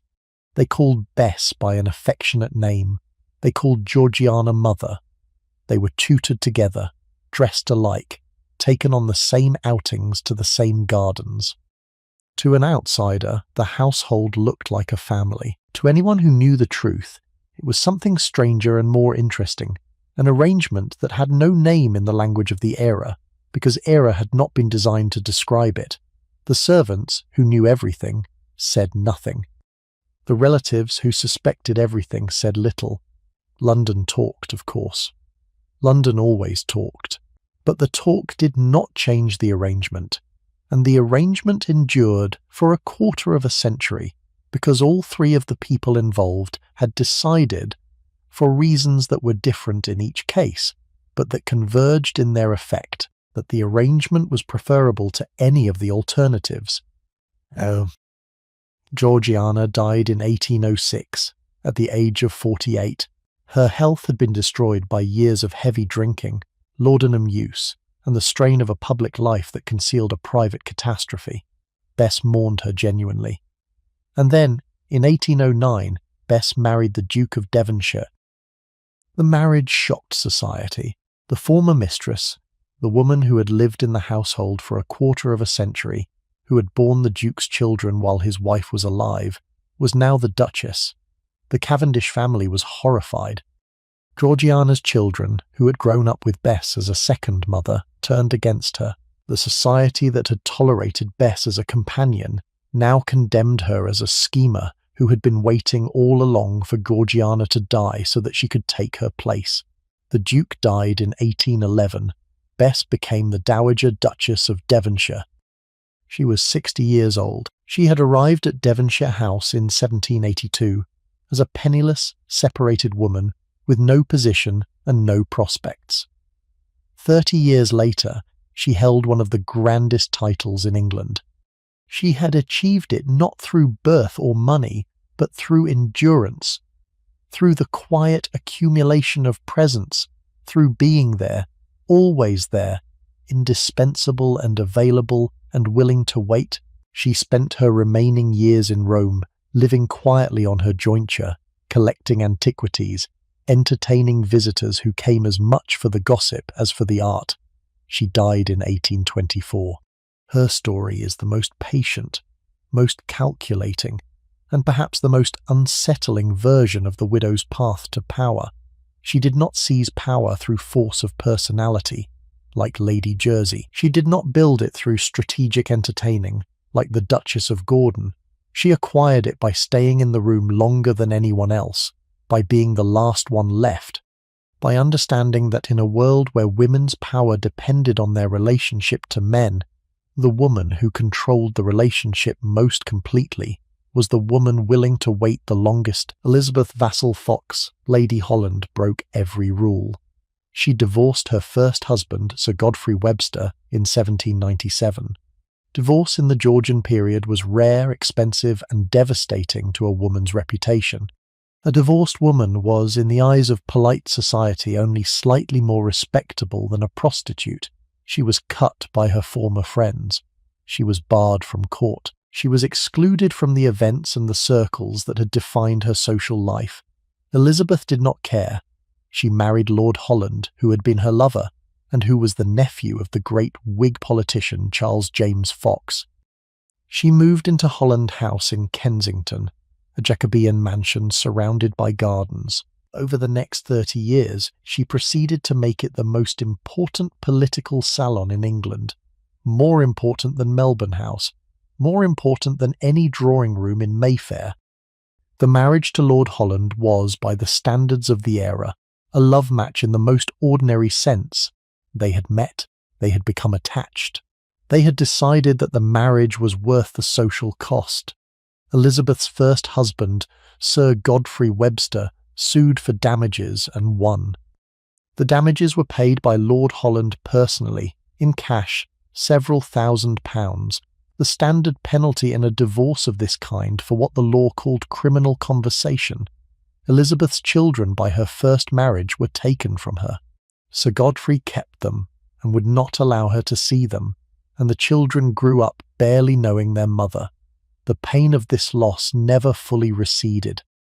Elizabeth's letters across the rest of her life carried in their margins and asides the small permanent grief of a woman who had been separated from her own children by the law of her country. She had children with Lord Holland eventually, and she loved them dearly, but the loved children did not replace the lost children, and the lost children did not stop being lost simply because the years went on. The point worth dwelling on, because it tells you something important about the era, is that the social punishment for divorce fell on the woman more heavily than on the man. Sir Godfrey Webster, who had also been part of the marriage that failed, was not socially destroyed by its failure. He was received in clubs. He was invited to country houses. His reputation was, at most, slightly tarnished. Elizabeth, who had committed the same act, was excluded from court, from Almack's, from 100 drawing rooms whose doors had previously been open to her. The asymmetry was not concealed. The asymmetry was openly acknowledged. The era believed that a woman's virtue was a more fragile and more important thing than a man's, and the era was prepared to enforce its belief through the social mechanism that operated more efficiently than any law. Lady Holland responded to the asymmetry by building, at Holland House, a parallel society in which the rules of the older society did not apply. It was in its way a quiet revolution, conducted in a single house by a single woman against the social order that had tried to erase her. The revolution succeeded on its own scale, and the older society found itself, by the end of Lady Holland's life, slightly diminished by the existence of the alternative she had built. Holland House itself deserves a description. It stood in its own grounds in what was then the western edge of London, a Jacobean pile of red brick and stone with mullioned windows and a great hall that the Tudor builders had designed for entertainments that were no longer held. By Lady Holland's time, the house was already old, already weathered, already conscious of itself as a survivor of an earlier England. The library was the most famous room in the building. It ran along one of the upper floors and held one of the finest private collections of books in the country. The walls were lined with shelves to the ceiling. The ceiling was painted with the heraldic devices of the Fox family. The light came in through tall windows that looked out onto the gardens, where the elms and the cedars had been growing since the 17th century. To be invited to dinner at Holland House, and to spend the hour before dinner walking in this library, taking down books that the owner had read, looking at marginal notes made, was, for any literary or political man of the era, an experience that he would write about for the rest of his life. Many of them did write about it. The volumes of memoir and reminiscence that survive from the Holland House circle are an entire small literature of their own. Her method was simple. She invited everyone who was interesting, regardless of whether they were respectable. She invited politicians and poets and novelists and foreign diplomats and exiled princes and anyone who could contribute to a conversation that she insisted be the best in London. Byron came. Dickens came, though later, after Lady Holland's husband had died and she was running the salon alone. Macaulay came and talked brilliantly, and at length, which was both his gift and his curse. Sidney Smith came and was witty. Samuel Rogers came and was spiteful. Lord Grey came and was serious. Lord Palmerston came and was charming. The poets came for the conversation. The politicians came for the intelligence. The diplomats came because Holland House was the one place in London where they could speak freely. What they said would not appear in the morning papers. Lady Holland controlled her guests with an authority that extended to their discretion. Talleyrand came, the French diplomat, who had survived every regime from the Revolution to the Restoration, and who considered Lady Holland the only woman in England worth talking to. The Duke of Wellington came despite being a Tory and therefore Lady Holland's political enemy, because the food was good and the conversation was better. She was rude. She was demanding. She ordered her guests about with a directness that would have been considered intolerable in any other hostess. She told people where to sit and when to leave, and what subjects were permitted and which were not. She sent notes to guests during dinner, delivered by footmen on silver trays, instructing them to change the subject or to stop boring the person next to them. She was by all accounts a tyrant, and her guests tolerated the tyranny because the alternative was to be excluded from Holland House, and exclusion from Holland House was, for anyone who cared about politics or ideas, a kind of intellectual death. She was never received at court. She was never admitted to Almack's. Lady Jersey and the patronesses would not have considered giving her a voucher. She was a divorced woman, and the stain was permanent. But Lady Holland did not need Almack's, because she had Holland House. She had built her own institution, one that operated outside the rules that governed the rest of society, one where divorce was not a disqualification, and intelligence was the only currency that mattered. There is a particular kind of courage in this that is worth dwelling on, because it is easy to look back at Lady Holland from a distance of 2 centuries and see only the success, the grand house, the celebrated dinners, the long list of distinguished guests. The cost was real. She was excluded from the central rituals of the aristocracy of which she had been born a member. The doors at court would not open for her. The ballrooms of Almack's would not admit her. The drawing rooms of the older hostesses, the women who had stayed inside the rules and built their power within them, were closed to her. She had paid for her independence with the loss of an entire social world. She had decided, on weighing the cost, that the loss was worth the gain. Most divorced women of the era were not in a position to make such a decision. Lady Holland used her wealth, her intelligence, and her absolute refusal to be ashamed to convert her ruin into a different kind of position, one that the older aristocracy did not recognize, but that the most interesting people in London came to value above any of the older positions. She had not been admitted to society, so she had built a society that admitted her. Lord Holland died in 1840.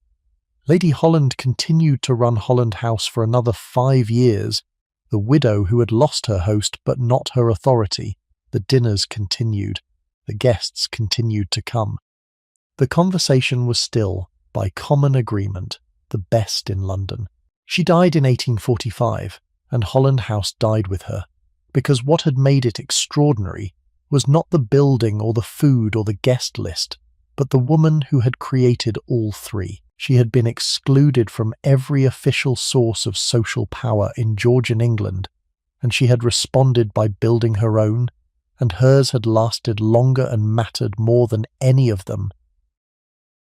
When a husband died, the first thing a woman did, before the grief had time to settle, before the funeral arrangements were complete, before the will was read, was send for the draper. Mourning clothes could not wait. The drapers of London and the provincial towns kept stocks of black fabric specifically for this purpose.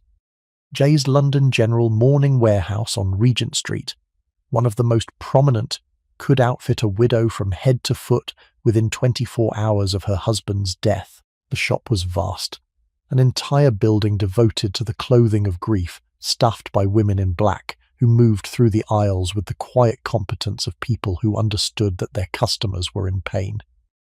To step into Jay's was to step into a particular kind of silence. Other shops on Regent Street rang with conversation, with the sounds of bargaining and selection, and the small theatrical performances that selling and buying required. Jay's was hushed. The carpets absorbed the sound of footsteps. The assistants spoke in low voices.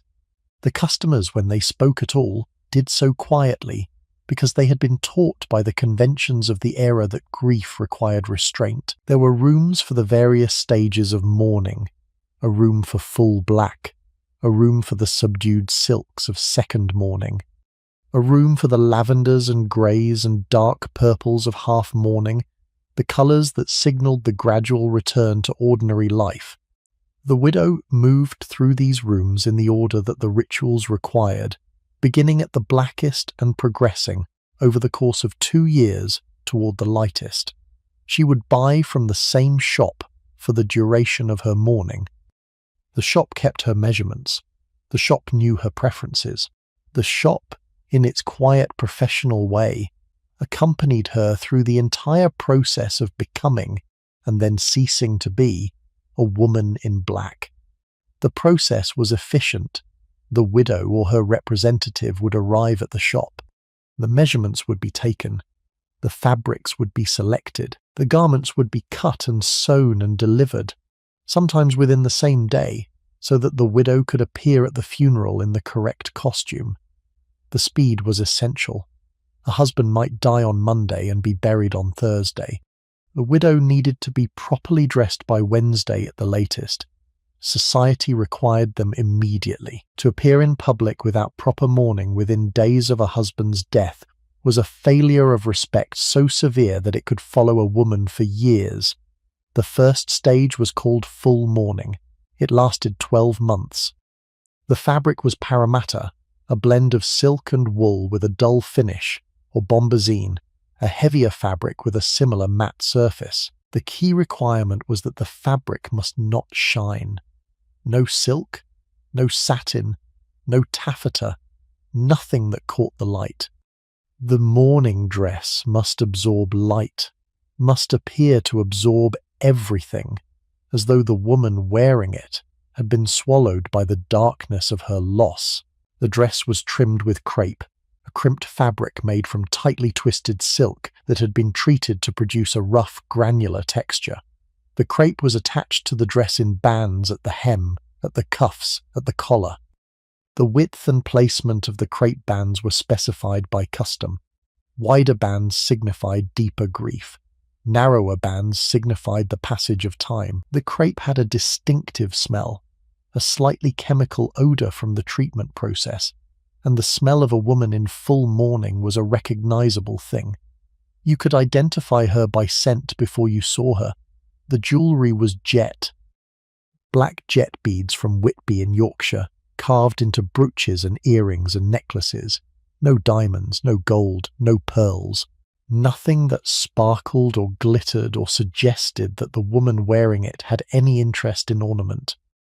The only exception was mourning jewellery made from the hair of the deceased, woven into bracelets or set under glass in brooches, a piece of the dead man carried on the body of the living woman. There was an entire small industry that supported this single Yorkshire stone. The jet of Whitby, fossilized wood compressed over millions of years into a glossy black mineral, had been mined and worked there for centuries, but the Georgian and Victorian taste for mourning jewellery turned the trade into something much larger. Workshops along the Whitby seafront employed hundreds of carvers, men hunched over wheels and small chisels, shaping the rough black stone into beads and lockets and the elaborate carved brooches that the era required. The jet trade rose with the demand for mourning. It would fall again, in due course, when the mourning rituals themselves softened and the generation that had observed them strictly was replaced by a generation that did not. But while it lasted, an entire small town in Yorkshire was, in effect, employed to produce the visible accessories of grief for the women of the country, and the women, in their bedrooms, opened the small black boxes in which the new pieces had been delivered, and laid them out and chose the day's pieces, and put them on and went down to breakfast already armoured for the public performance of widowhood. The mourning rings were the most personal of the pieces.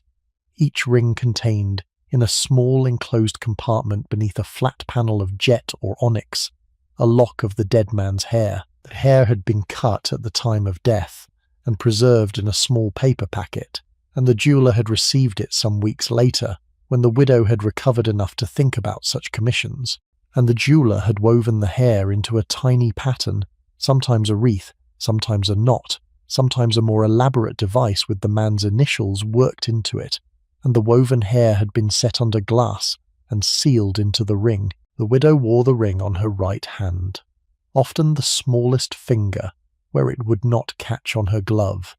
She was conscious of it constantly, the hair of the man she had buried, against the skin of her hand every day for the rest of her life. It was a practice that to modern sensibilities can seem morbid. To the women who wore the rings, it was something else. It was a small portable continuity. The man was gone, the hair remained. The hair was on her hand, the hand was hers. The continuity was, in its small way, a comfort. After 12 months, second mourning began. The crepe was reduced, silk was permitted, a black silk dress, still entirely black, but with a sheen that the first year had forbidden. The jewellery could include jet set in gold. The restrictions were easing, slowly, the social system releasing the widow back into the world by degrees. After 18 months, half-mourning began. The colours could lighten, grey, lavender, mauve, dark purple. The woman could begin to wear these colours in combination with black, the gradual return of colour to her wardrobe signifying life to her existence. By the end of 2 years, she could wear whatever she chose. She was free to dress in colour, free to attend social events without restriction, free to dance, to laugh, to be seen enjoying herself without the censure that would have accompanied any display of pleasure during the mourning period. The cost was significant. A full mourning wardrobe could cost £20 to £50 for a middle-class family, at a time when a clerk earned perhaps £100 a year. The expense was unavoidable. To mourn inadequately, To wear the wrong fabric or the wrong colour, or to skip a stage of the mourning process, was to disgrace the family. Social pressure enforced the rules more effectively than any law could have. Neighbours watched. Friends commented. The draper, who made his living from death, kept black fabric in stock at all times because the demand was constant. For the poor, mourning clothes were an impossible luxury. A labourer's widow who could barely afford to feed her children could not afford a new wardrobe in black. She would dye her existing clothes using whatever black dye she could find, and the results were often patchy, the black fading to grey or brown within weeks, marking her as a woman who could not afford to mourn properly. The judgment that followed was one of the small cruelties that the class system inflicted on the women who could least afford it. To be poor was hard enough. To be poor and judged for grieving incorrectly was a refinement of hardship that only a society obsessed with appearances could produce. Within the household itself, the mourning rituals shaped the daily texture of the widow's life in ways that went far beyond the dress. Visitors were not received during the first month. Calling cards were left at the door, and the cards were collected on a tray in the hall, and the widow looked at them in the evening and noted who had called and who had not, but she did not return the visits. Letters of condolence arrived in great numbers and had to be acknowledged, but the acknowledgement was brief, formal, conducted on black-edged paper that was sold for this purpose.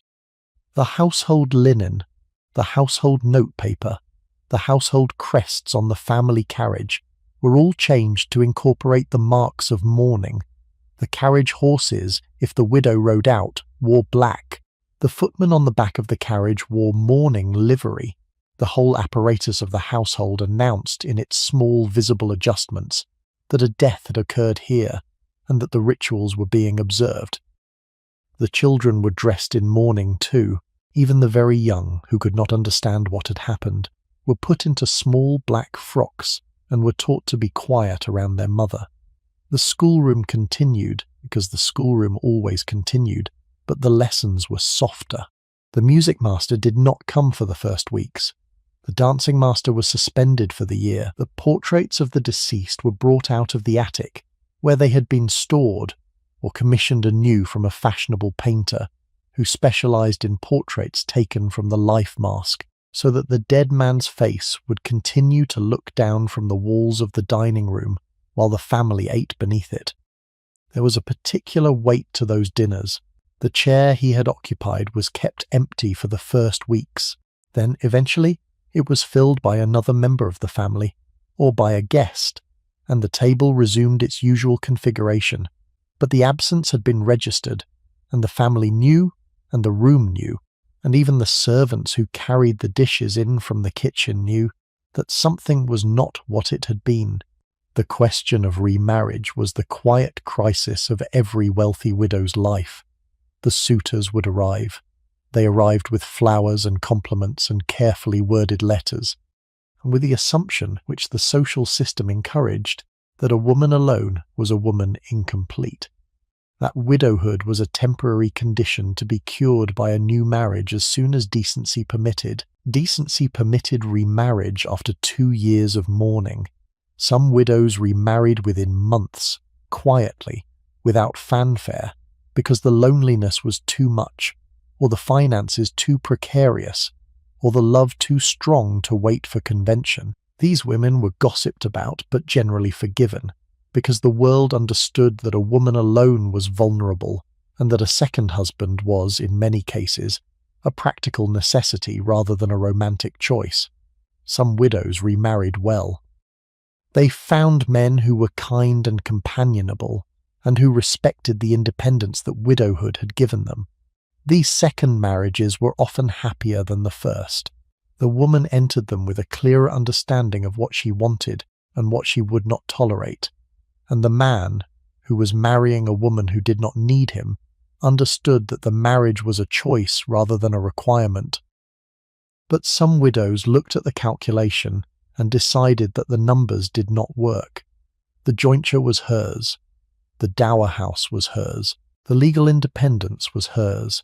the right to manage her own money, make her own decisions, live her own life.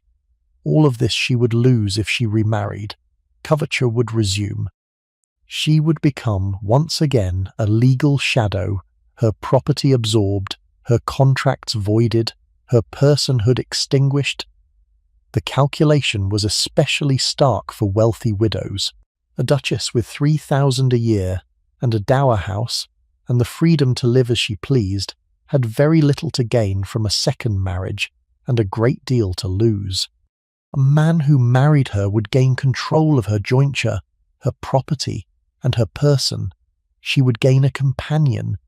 The exchange was, by any rational accounting, spectacularly unfavourable to the woman. Many of the most prominent widows of the Regency period chose to remain unmarried for the rest of their lives. They took lovers when they wished, they entertained whom they pleased, they managed their own affairs, they answered to no one, and they watched with a mixture of sympathy and satisfaction as younger women entered marriages that would consume their independence, knowing that the same system that had consumed theirs would in time return it, provided they survived long enough to become widows themselves.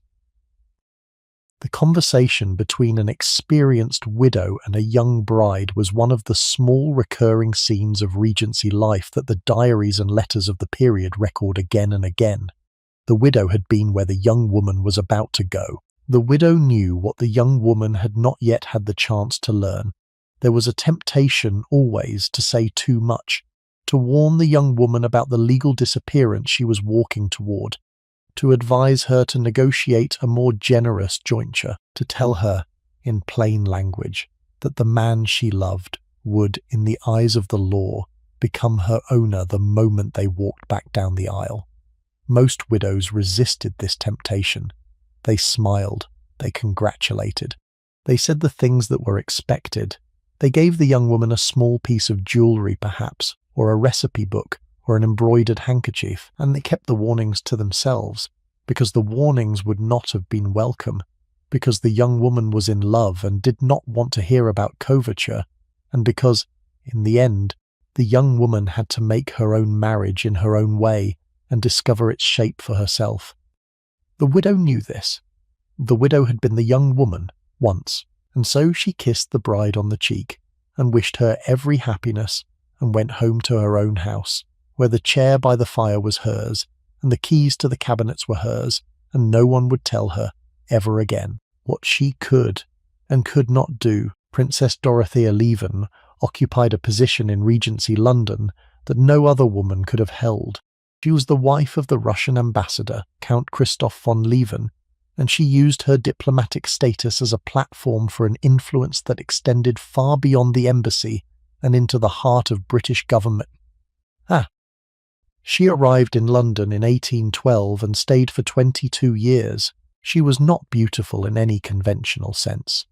She was tall, thin, sharp-featured, with a long nose and a manner that the English initially found cold, and that they later understood to be simply foreign. She did not smile often. She did not flatter. She did not engage in the small talk that English social life required. She listened. She asked questions. She remembered the answers, and when she spoke with a directness that the men she addressed found refreshing after the circumlocutions of English political conversation. In that time, she became the most politically connected woman in the city, more connected than Lady Melbourne, more informed than Lady Jersey, more influential than anyone who did not hold elected or appointed office. She achieved this through intelligence, through discretion, and through an ability to make powerful men feel that confiding in her was their own idea.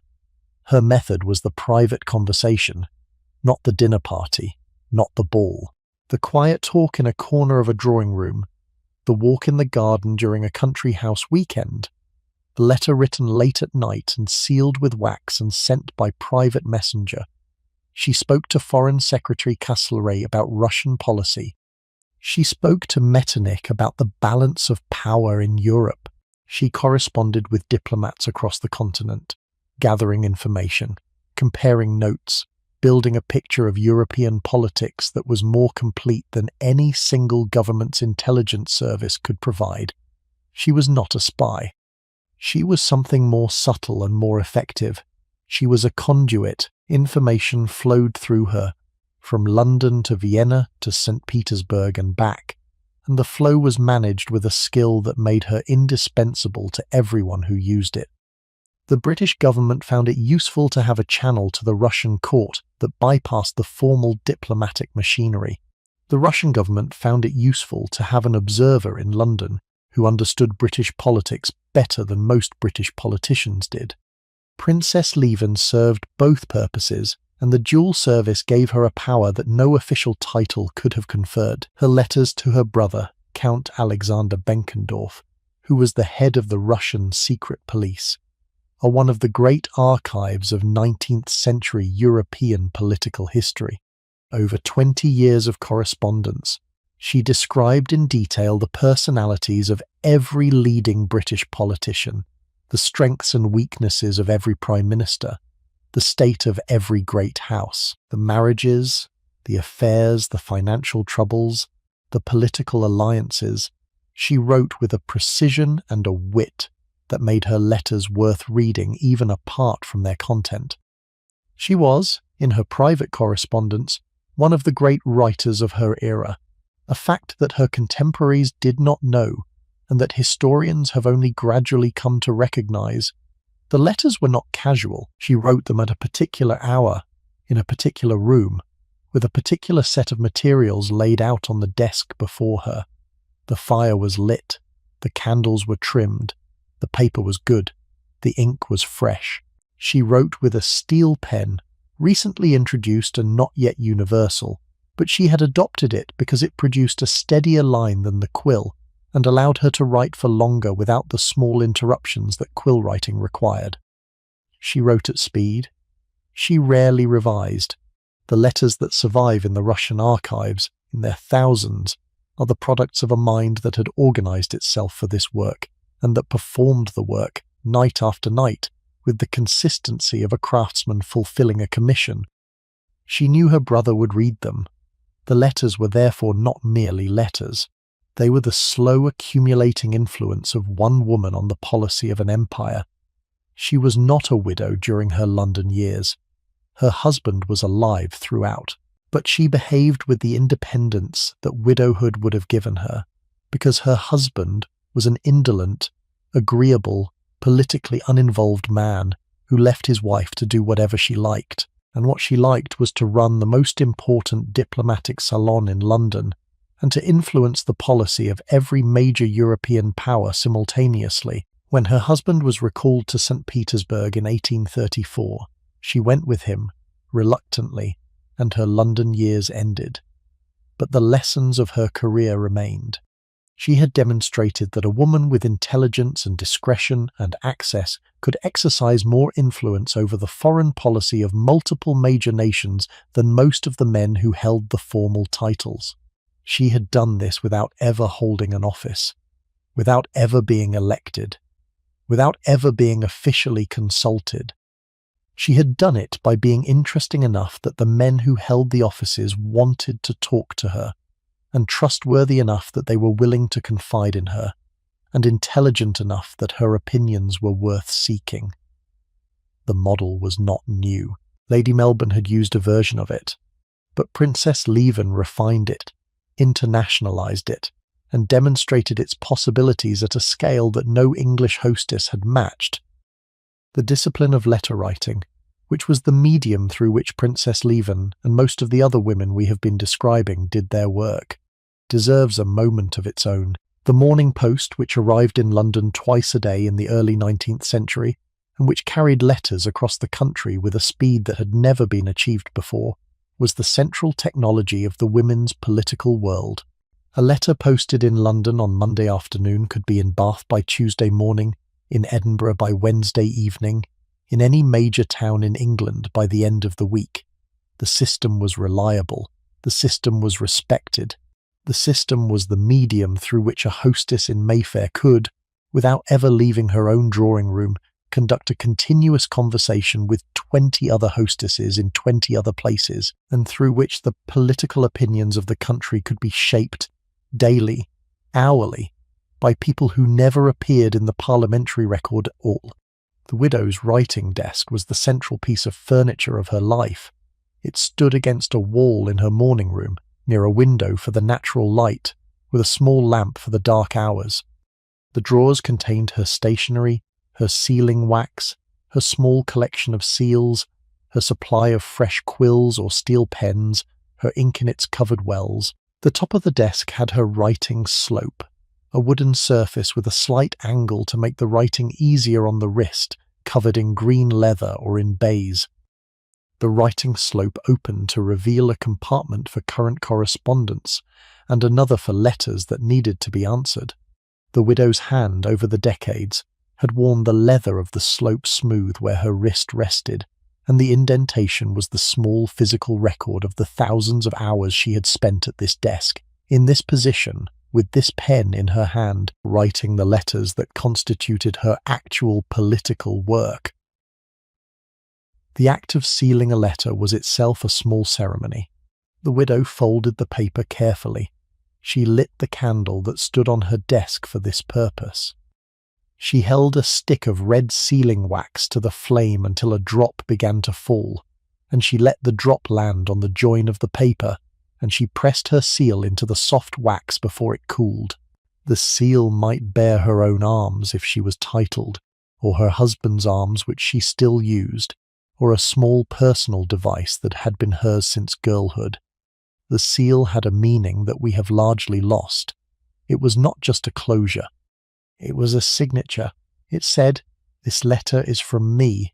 It said, "I have closed this letter myself." It said, "If the seal is broken when this letter arrives, you will know that someone has read it before you." The seal was the small physical guarantee of privacy in a world where letters travelled through many hands before they reached their destination, and the widow, every time she pressed her seal into the wax, was insisting on her own authority over the words she had written. As the Queen Charlotte of Mecklenburg-Strelitz was not a widow either, but she was something very close to one. The something very close is the version of widowhood that the women we have been describing would have recognized most immediately. The version that involved the most work and the least credit. George III began to lose his mind in 1788. The first episode came suddenly. He was at dinner at Windsor when his behaviour changed. He began to talk rapidly, without pause, his words tumbling over each other. He became agitated. He seized the Prince of Wales by the collar and threw him against a wall. The Queen was summoned. She found her husband in a state that terrified her, his eyes wild, his speech incoherent, his body in constant motion. The doctors were called. The doctors had no idea what was wrong. The episodes came and went for years, periods of madness alternating with periods of lucidity. During the mad periods, the king would talk without stopping for hours. He would address trees as though they were foreign ambassadors. He would claim to see things that were not there. The doctors would be called. The doctors would try their treatments, which were brutal and useless. Cold baths, blistering, restraints. The Queen would sit in the next room and listen to her husband screaming. Then the episode would pass, and the king would return to himself, and the court would pretend that nothing had happened. Charlotte managed the household through all of this. She managed the court. She managed the public face of the monarchy during the periods when the king was too ill to appear. She managed the 15 children, 13 of whom survived to adulthood, a family so large and so complicated that the management of it alone would have been a full-time occupation for any woman. The children were a dynasty unto themselves. George, the eldest, who would become the regent, and eventually George IV. Frederick, the Duke of York, who would command the army. William, who would become William IV. Edward, who would father Queen Victoria, and the daughters, 6 of them, trapped in the palace by a father who refused to let them marry. He kept them close. He used them as companions and nurses and secretaries. Meanwhile, their brothers ran wild across Europe, spending money and accumulating mistresses and scandals that Charlotte had to manage from her desk. She managed the political crisis that surrounded the Regency. The question of whether the Prince of Wales should govern on his father's behalf, the negotiations between the parties, the constitutional questions that had no precedent and no clear answer. She did all of this without the title of regent, without any official authority, without any formal role in the government. She was the Queen Consort. Her power derived entirely from her position as the king's wife, and from the fact that the king, when he was lucid, trusted her judgment, that she was competent, that she understood the machinery of the court and the monarchy.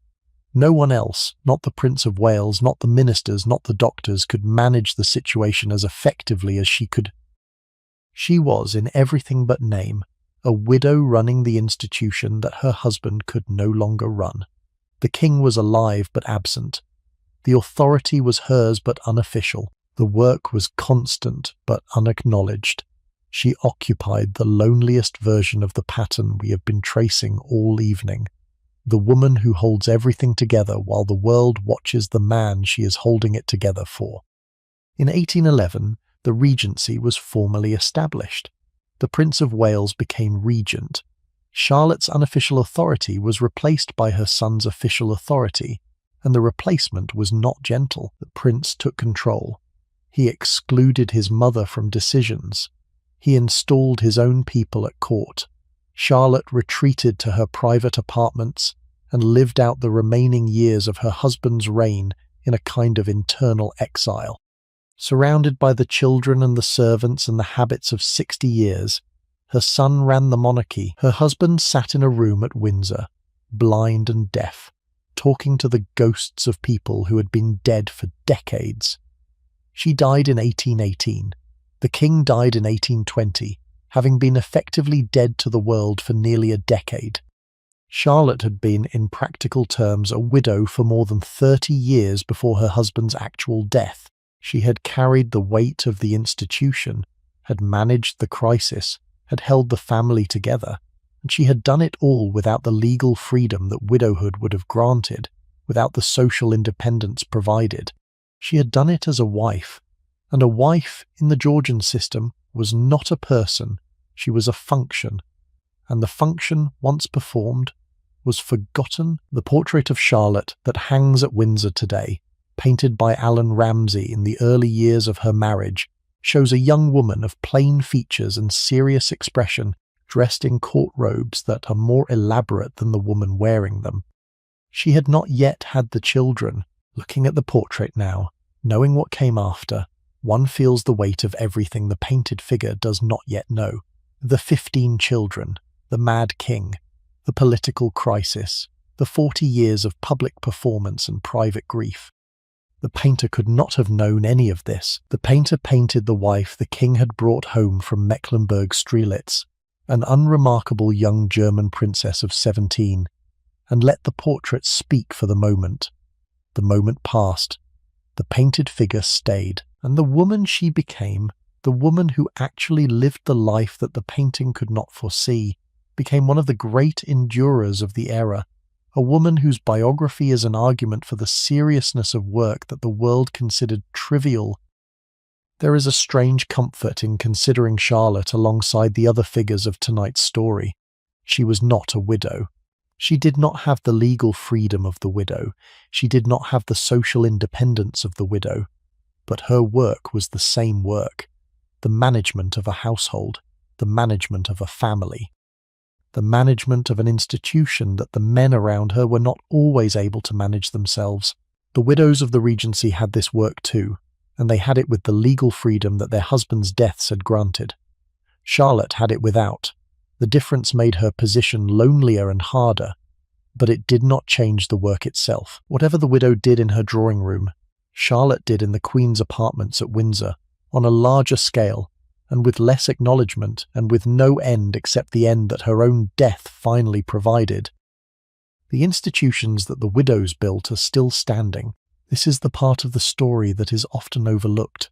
Because the social drama, the dinner parties and the vouchers and the love affairs, is more entertaining than the charity, and entertainment is what survives in the retelling. But the widows did more than manage society. They built things. They built things that lasted. The Foundling Hospital in London, established in 1739, was supported throughout the Georgian period by wealthy women, many of them widows, who donated money and time and social influence to an institution that cared for abandoned children. The Foundling Hospital stood on Lamb's Conduit Fields in Bloomsbury. The building was designed by Theodore Jacobson and built in a plain, dignified Georgian style, a building that looked like what it was, an institution with serious purpose. The children who were admitted as infants and raised until they were old enough to be apprenticed wore a distinctive uniform of brown coats and red waistcoats. They were given new names upon admission, because their real names and their real parents were sealed in records that would not be opened until the 20th century. Each mother who left a child was permitted to leave a token, a button, a scrap of fabric, a coin, some small identifiable object that would allow her to reclaim the child if her circumstances changed. Most never did. The tokens remained in the hospital's archives, small pieces of grief pressed flat between sheets of paper. The hospital provided food, clothing, education, and a start in life for thousands of children who would otherwise have been left on doorsteps or in ditches. The women who supported it did so not from the margins, but from the centre of society. They held fundraising concerts. They organised charity balls. They used their social networks to recruit donors and supporters. The Foundling Hospital survived because wealthy women decided it should survive, and their decision carried weight because their social position gave them the authority to mobilise resources on a scale that no individual donor could match. The lying-in hospitals for poor women were another creation of wealthy widows' philanthropy. Childbirth killed women. It killed poor women disproportionately, because poor women gave birth in cold rooms without medical assistance, without clean water, without anyone who knew how to manage the complications that could turn a routine delivery into a fatal one. The lying-in hospitals provided a clean bed, a trained midwife, and a few days of rest after the birth. They were funded by subscription, by donations from wealthy patrons, by the proceeds of charity events organised by women who understood, from their own experience of childbirth, what the absence of these things meant. Schools for girls were founded by women who understood that education was the one weapon that the system could not take away. A woman's property could be absorbed by her husband. Her legal identity could be extinguished by marriage. Her social position could be destroyed by scandal. But her knowledge remained hers, could not be transferred, could not be confiscated, could not be legislated away. The schools that wealthy widows founded in the Georgian period taught reading, writing, arithmetic, needlework, and household management. The curriculum was limited by the standards of the time, but for the girls who received it, it was the difference between total dependence and partial self-sufficiency. The charity work was not selfless. It was never entirely selfless. The widows who founded hospitals and schools and almshouses did so in part because it gave them a purpose, a role, a reason to get up in the morning that was not dependent on the approval of men or the rhythms of the season. The charity replaced the social activity that mourning had suspended. It gave the widow a position in the community that was based on her generosity rather than her husband's rank. It allowed her to exercise the organizational skills that running an estate or managing a household had developed, skills that the world had not valued when she applied them to her husband's business, but that the world was willing to acknowledge when she applied them to the poor some. All the widows who did this work were genuinely motivated by compassion. Some were motivated by guilt, by the awareness that their comfort depended on a system that produced the poverty they were trying to alleviate. Some were motivated by religion, by the Christian duty to care for the weak and the vulnerable. Some were motivated by all three at once, and the mixture of motives does not diminish the results. The hospitals were built, the schools were opened, the children were fed, the women in labour had clean beds. The motivations matter less than the buildings. The Magdalene Hospital, founded in 1758 in London, is another institution that benefited enormously from the patronage of wealthy Georgian women. It was established to take in women who had fallen into prostitution and who wished to leave the trade, and it offered them shelter, training in domestic service, and assistance in finding employment.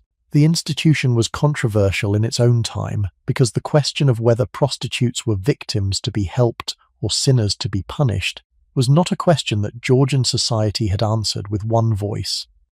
The wealthy women who supported the Magdalene Hospital had taken a position in this debate.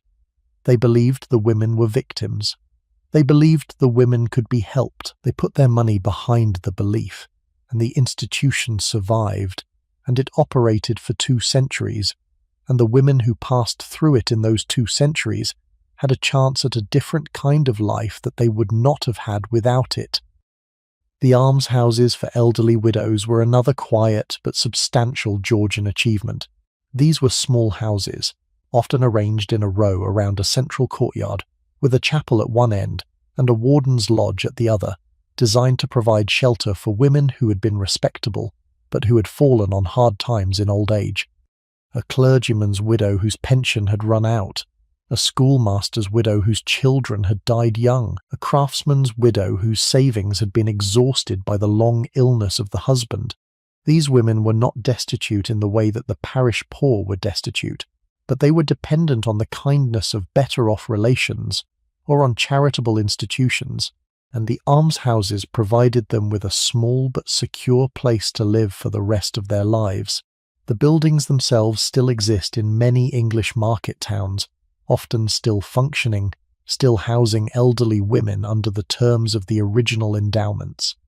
They are quiet, unremarkable buildings, easily missed if you are not looking for them. But the widows who founded them had thought about the problem of older women's poverty in a serious and practical way, and they had funded a solution that has, in many cases, lasted for 2.5 centuries. The Sunday schools, the village schools, the workhouse infirmaries, the soup kitchens, the lying-in charities for poor mothers, the orphan asylums, the homes for the blind, deaf, the dispensaries that provided medical care to the working poor in their own neighbourhoods. The list of institutions that wealthy Georgian women funded is enormous, and the list does not even attempt to capture the smaller, more local, less well-recorded contributions that the same women made in their own villages and parishes. They paid the wages of the village schoolmaster. They paid the doctor's bills for the families of their tenants. They sent food to households in distress and clothes to families with new babies and small sums to widows who had nothing. The wealth that flowed through their drawing rooms also flowed less visibly into the lives of the people around them, and people around them were, in countless small ways, easier than they would have been if the widow had not happened to be there. What strikes me looking at the records of these institutions today is how deliberately the widows built for permanence. They did not fund things for a year or a decade. They endowed them. They created trusts that would outlive them. They wrote into the foundational documents of their charities the conditions that would, they hoped, ensure that the work continued long after their own funerals. Some of these endowments still exist. The Foundling Hospital evolved and changed and eventually moved out of London, but its descendant organisation is still operating in the 21st century, still serving the same broad purpose for which the original donors had given. The lying-in hospitals contributed to long traditions of obstetric medicine that eventually became the National Health Service. The girls' schools became the foundations of the women's education movement that by the late 19th century was producing the first generations of women to attend universities. The widows who funded all of this would not have predicted any of it. They were doing what they could with the means they had and the moment they were in, but the means were considerable, and the moment was longer than they knew, and the work has lasted in ways that make the dinner parties and the vouchers, important as they were in their own day, look modest by comparison. The world that gave widows their particular power did not last. It ended slowly, through a series of legal reforms that gradually extended to married women some of the rights that only widows had enjoyed, making widowhood less extraordinary by making marriage less oppressive. The Married Women's Property Act of 1870 allowed married women to keep their own earnings. The Act of 1882 went further, allowing married women to own and control property in their own right, regardless of their husband's wishes. Coverture, the legal principle that had erased married women's identities for centuries, was dismantled piece by piece over the course of the Victorian period. As it was dismantled, the widow's unique position became less unique. The only free woman in a world designed to contain women was no longer the only one.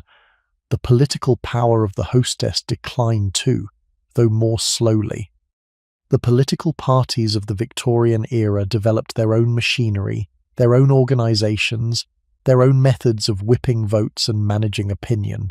The drawing room was replaced by the party office. The dinner party was replaced by the committee meeting. The influence of women, which had been exercised through social channels because no political channels were available, was gradually displaced by formal structures from which women were, initially, excluded. The right to vote, when it finally came, in 1918 for women over 30 and in 1928 for all women over 21, completed the transformation. Women no longer needed to influence politics through dinner parties because they could influence politics through the ballot box. But something was lost in the gaining. The particular skills of the Regency hostess, the ability to read a room, to manage a conversation, to place people in proximity that produced results. These were skills that the ballot box did not require, and that the committee room valued less. The widow's art was the art of indirection. She achieved her goals not by stating them, but by creating conditions in which other people, usually men, arrived at conclusions she had already reached. The art required subtlety, patience, and a willingness to share credit, or rather, to surrender credit entirely. The widow who managed a political outcome never claimed it.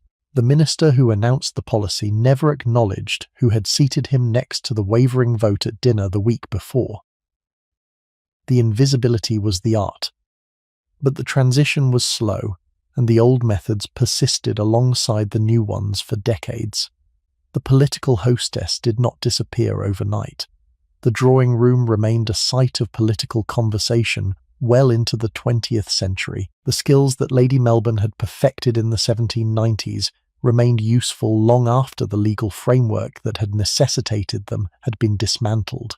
The strategic seating plan, the careful management of conversation, the art of making powerful men feel that they were making their own decisions.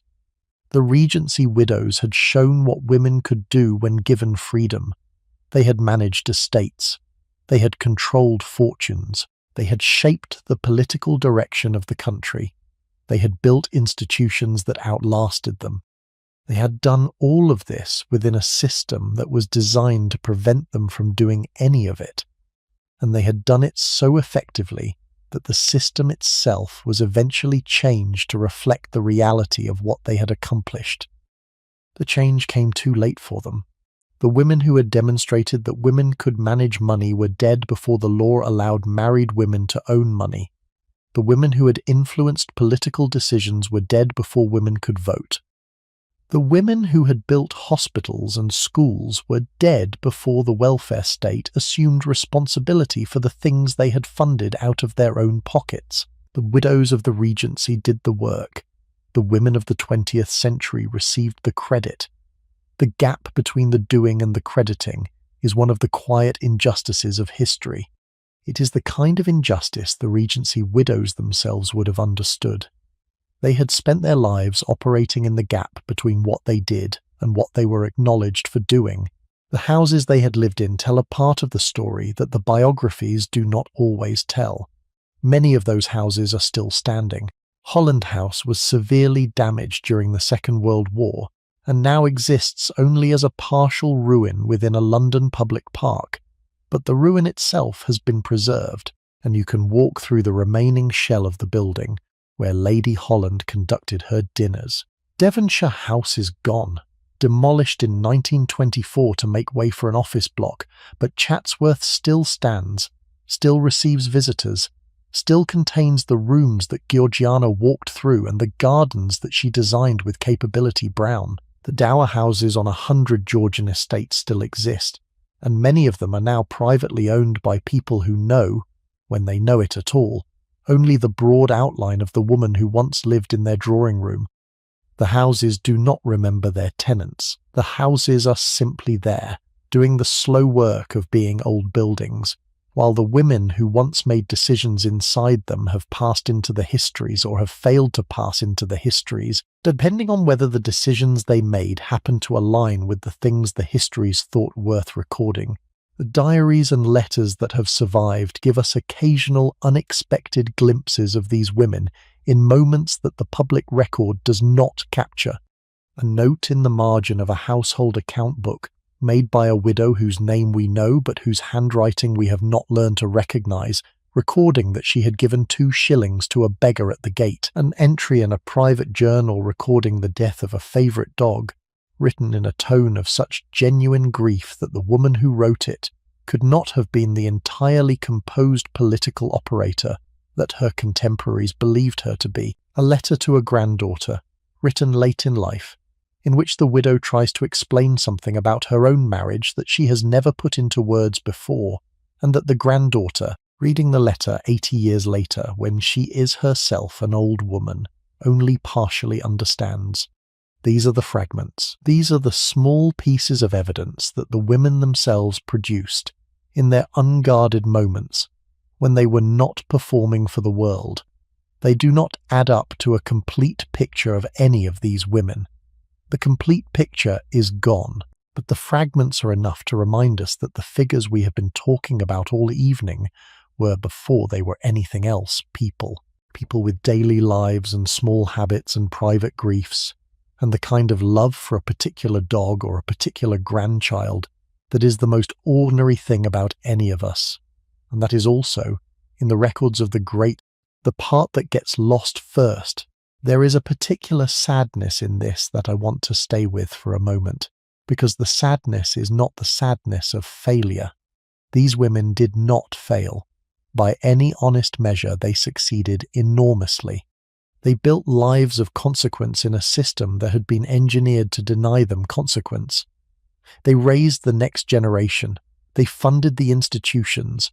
They shaped the political conversation. The sadness is the sadness of the unattributed achievement. Their names, when they are remembered at all, are remembered for the trivial reasons. Lady Jersey is remembered as the woman who turned away the Duke of Wellington.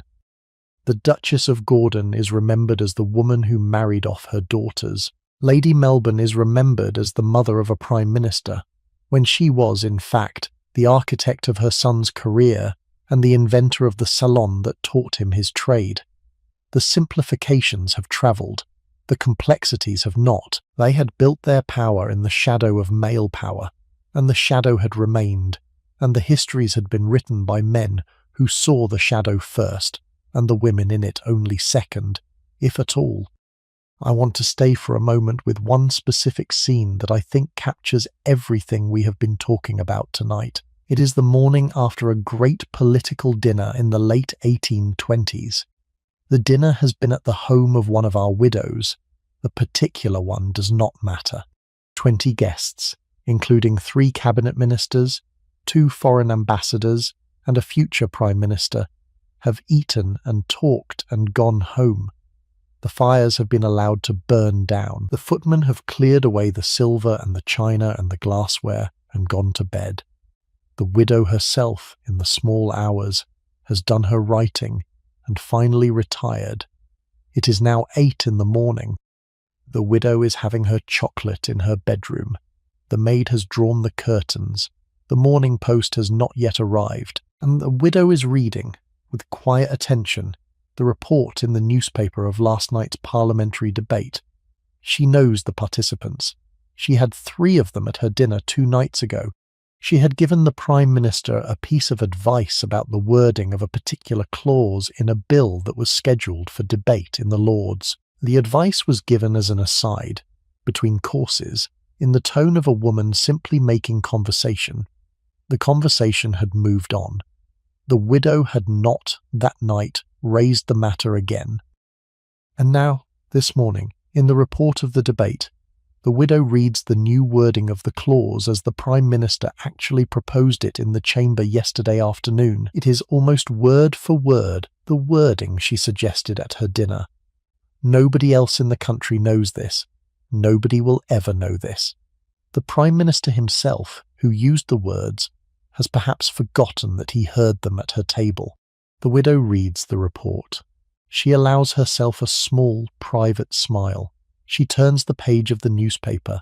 She drinks her chocolate. The Morning Post arrives. The day's work begins. That moment multiplied across hundreds of dinners and thousands of conversations and decades of careful, patient, almost invisible influence is the substance of what these women did.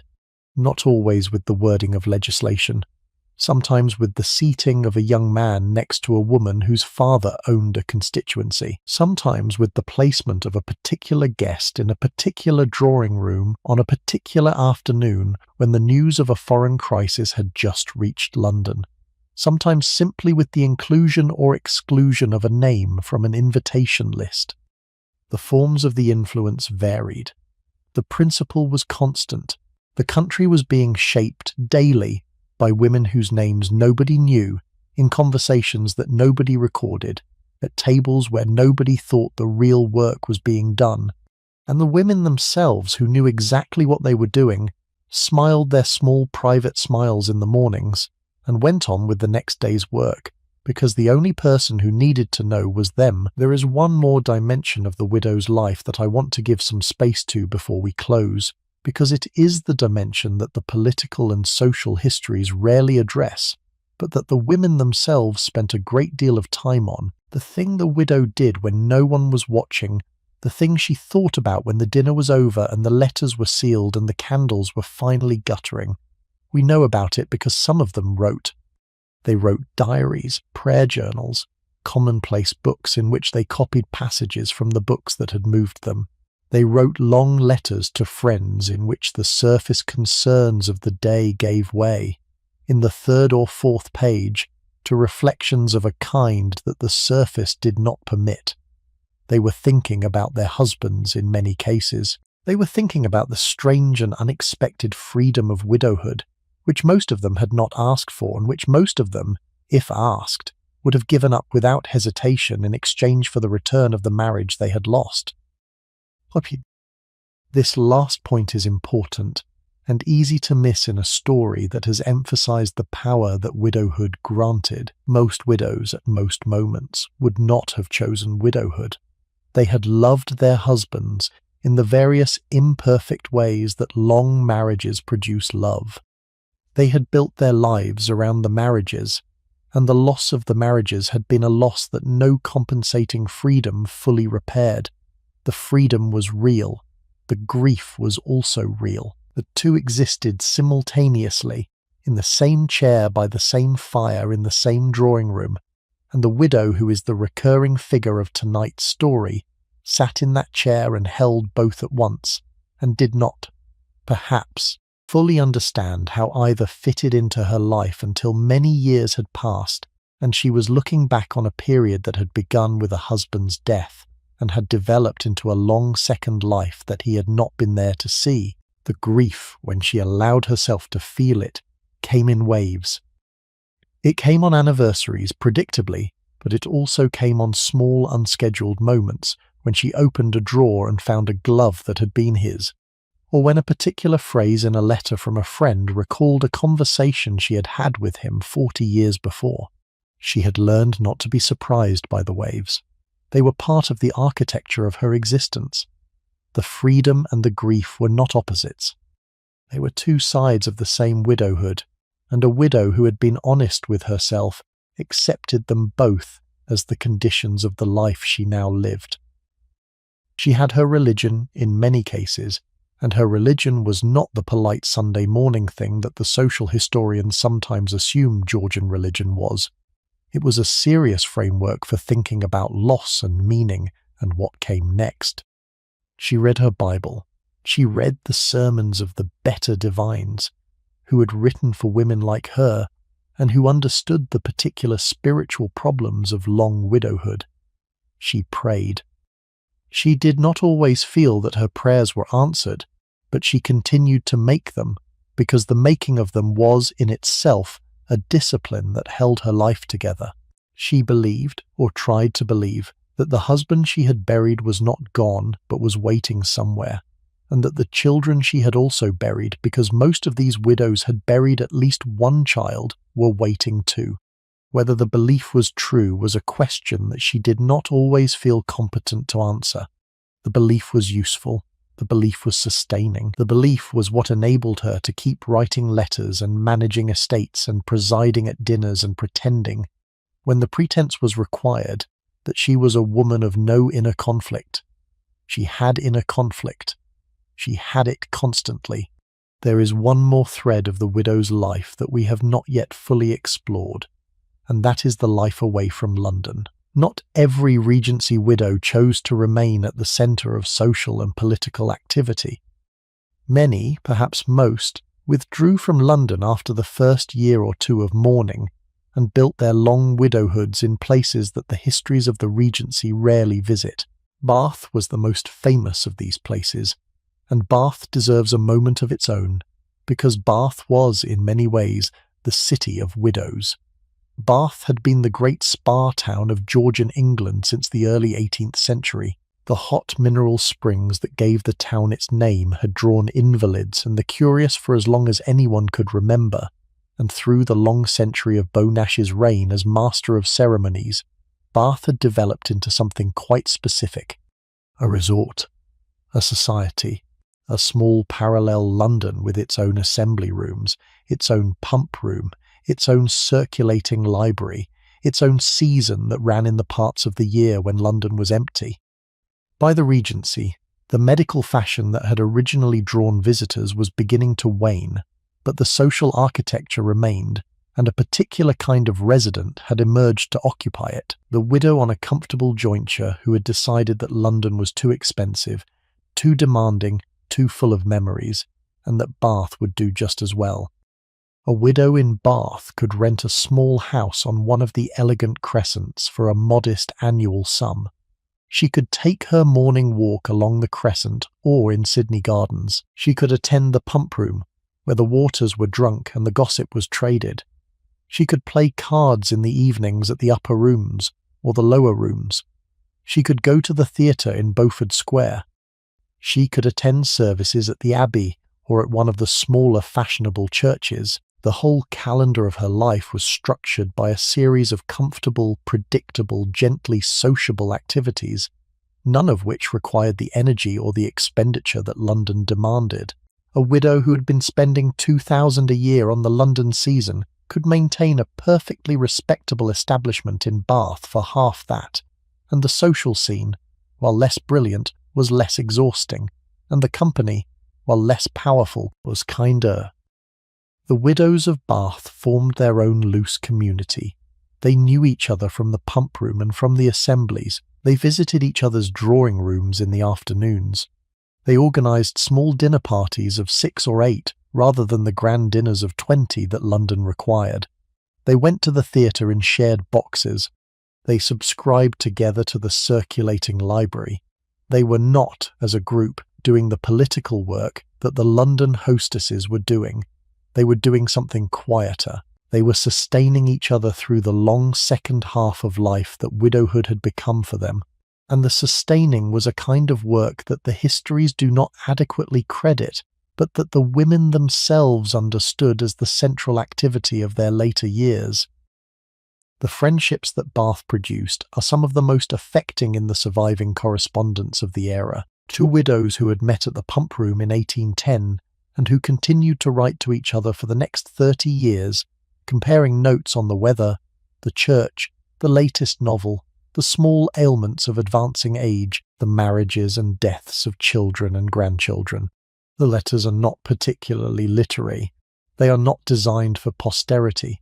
They are the record of one of the great practical achievements of the era, which was the construction, by women who had lost the men around whom their lives had been organized, of a network of mutual support that took the place of the lost centre, and that for many of them became more important than the centre had ever been. The provincial widow who lived neither in London nor in Bath, but in the small market town nearest to her late husband's estate, occupied yet another position. She was often the most powerful woman in the town. The local gentry deferred to her because of her rank.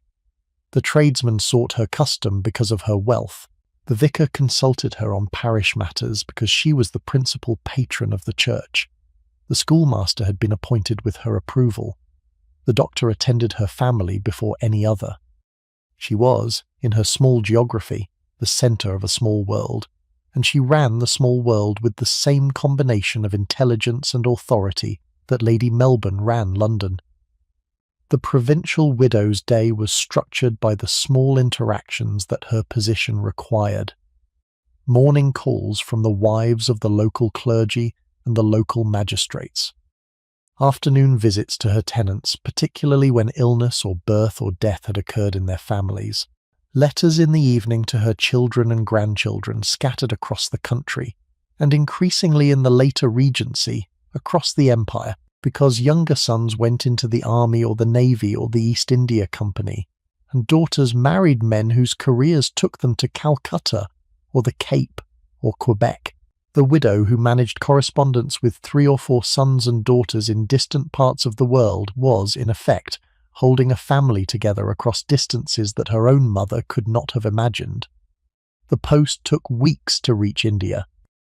The letters were therefore long considered, full of news that the recipient would only receive months after the events.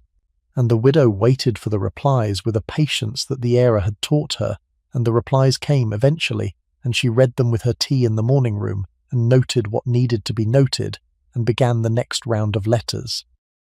There is something I want to say before we approach the end about the way these women thought about time.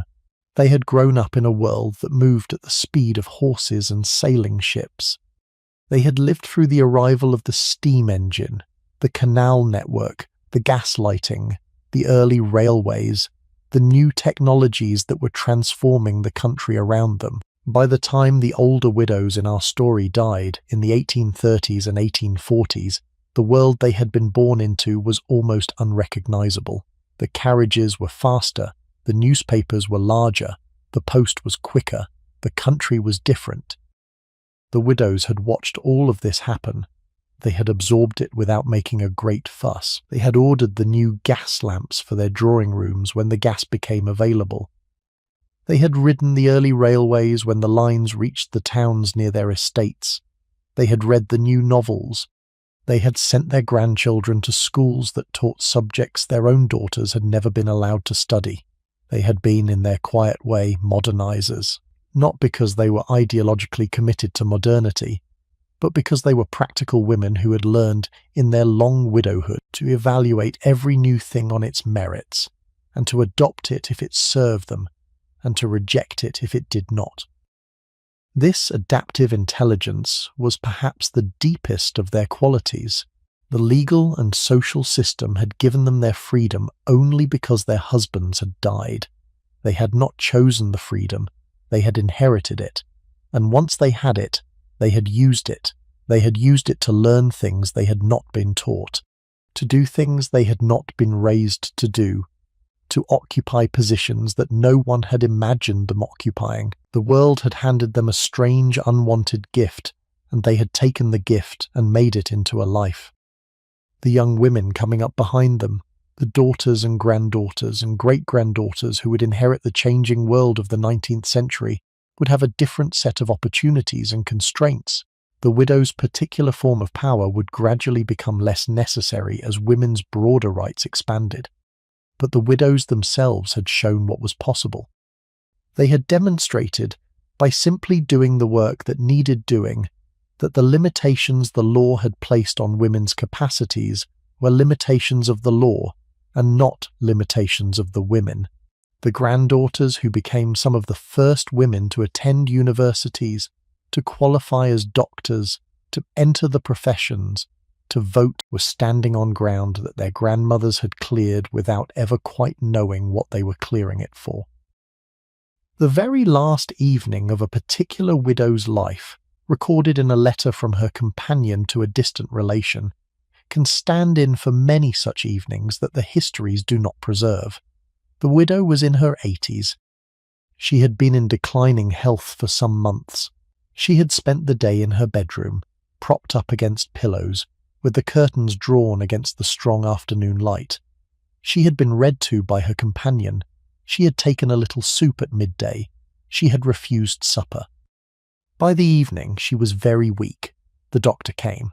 The doctor said what doctors say in such moments, which was that there was little more that medicine could do, and that the family should be sent for. They came in the night in carriages from the various places they had been settled in. They stood around the bed. They held her hand by turns. She was not in pain.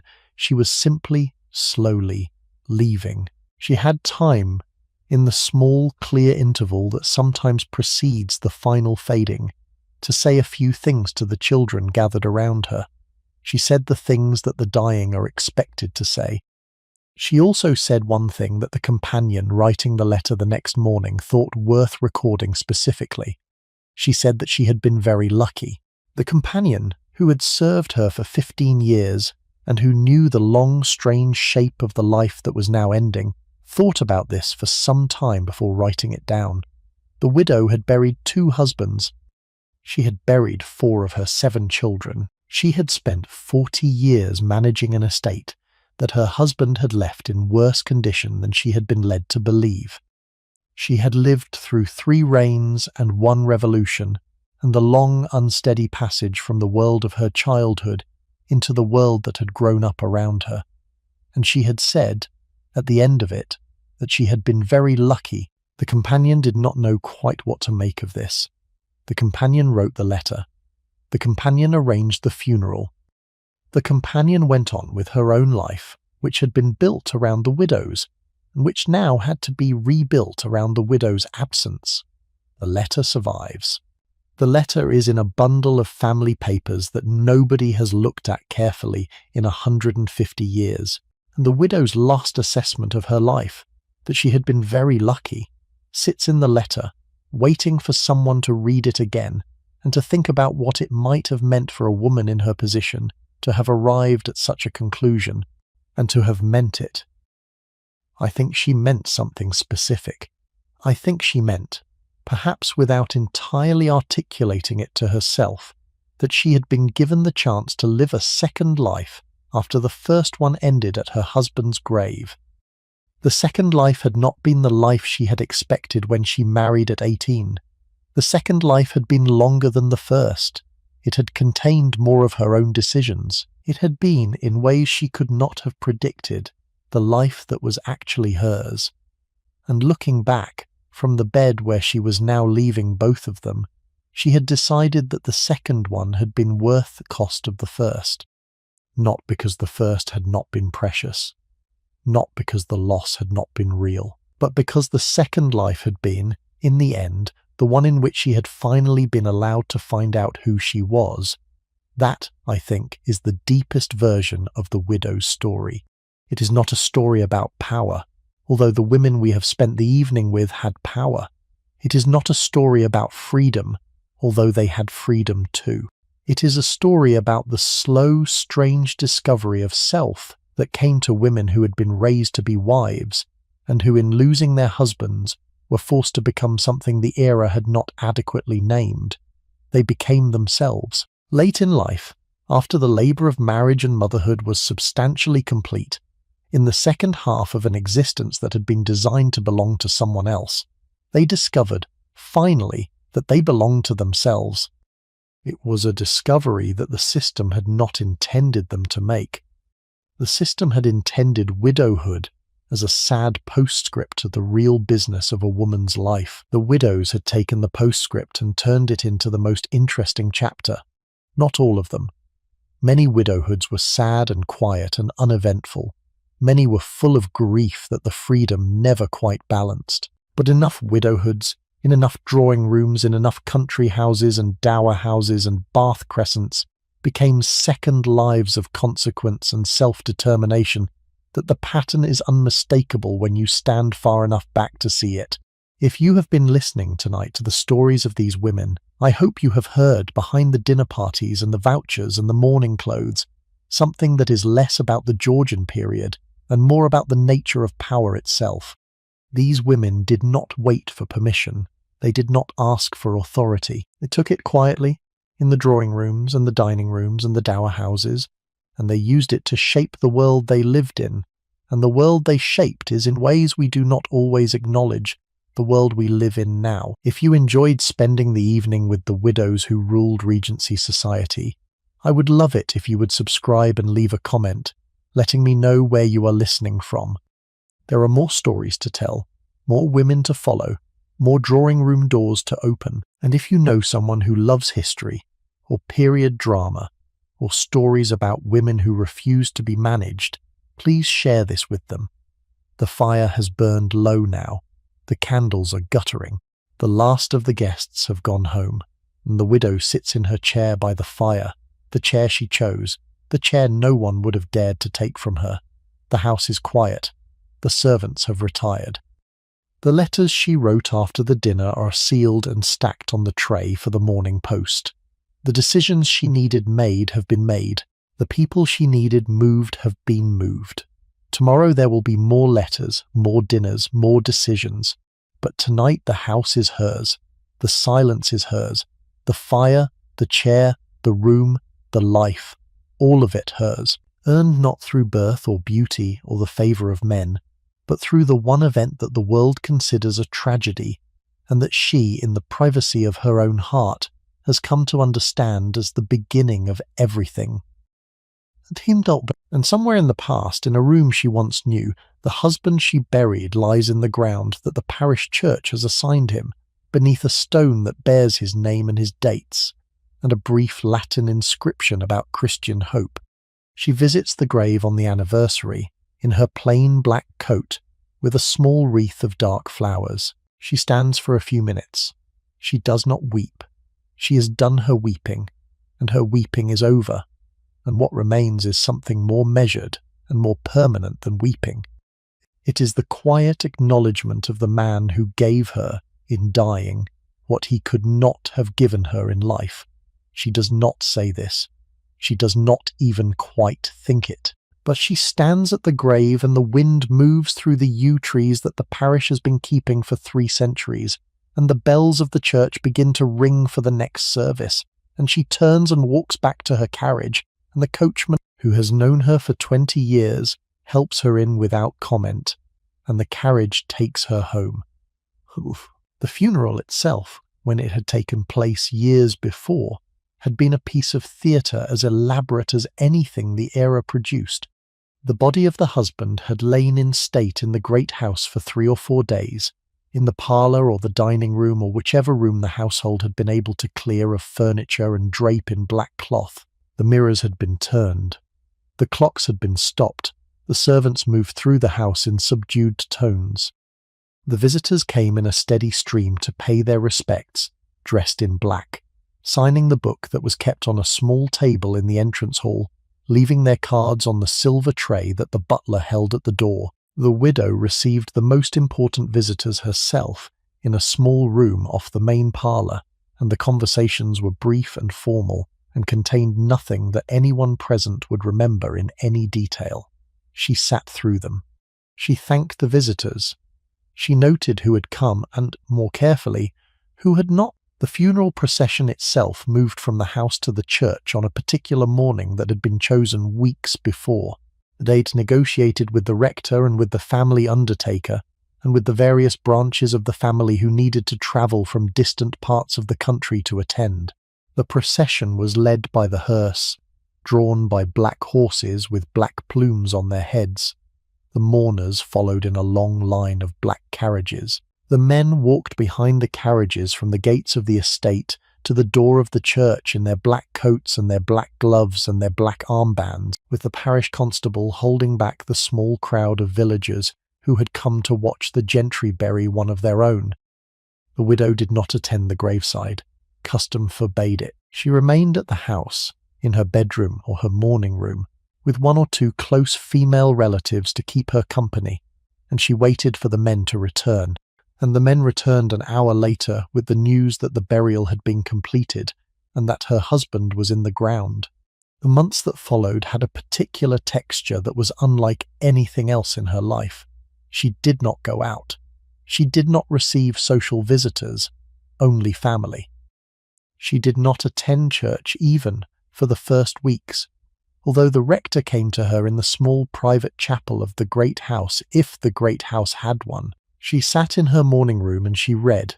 She walked in the gardens, alone or with a single companion, on paths that the gardener had been instructed to keep clear for her.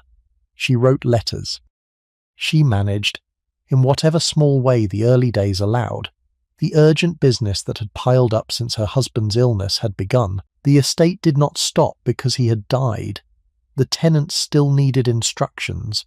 The harvest was still coming. The bills still needed to be paid. The widow, in her black bombazine, in her morning room with the curtains half drawn against the daylight, learned in the first months of her widowhood the rhythms of the work that would occupy the rest of her life. She slept badly. Many widows recorded this.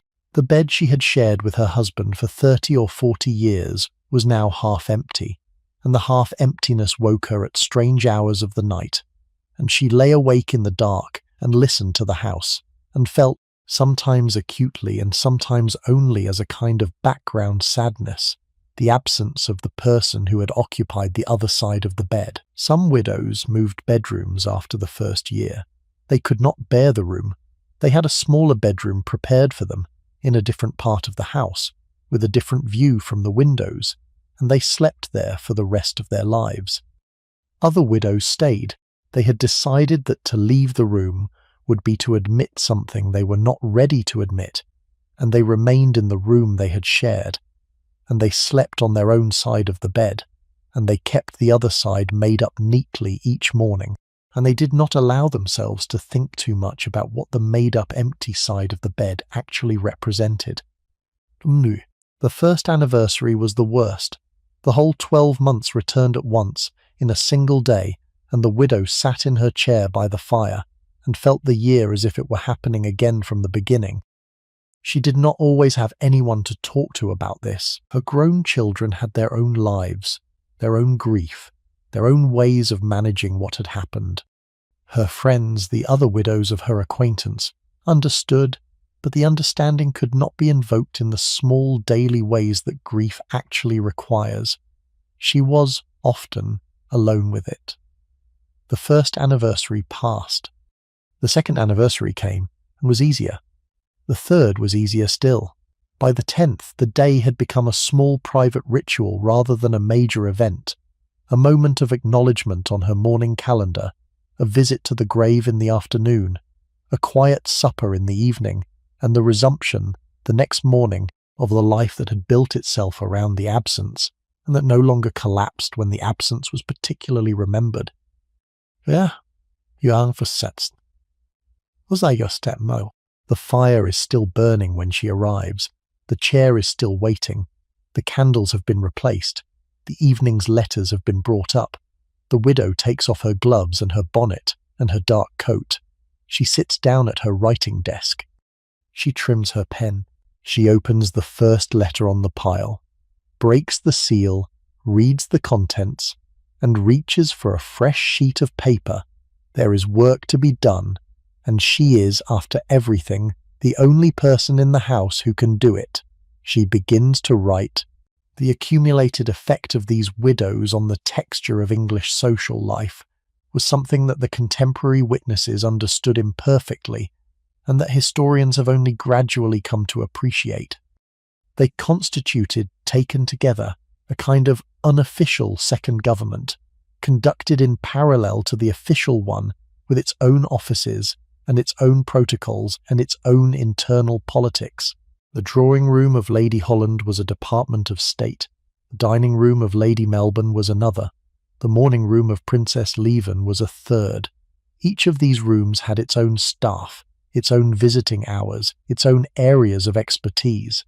A man who needed a particular kind of help knew which room to apply to. A bill that needed quiet support went one way. A reputation that needed quiet protection went another.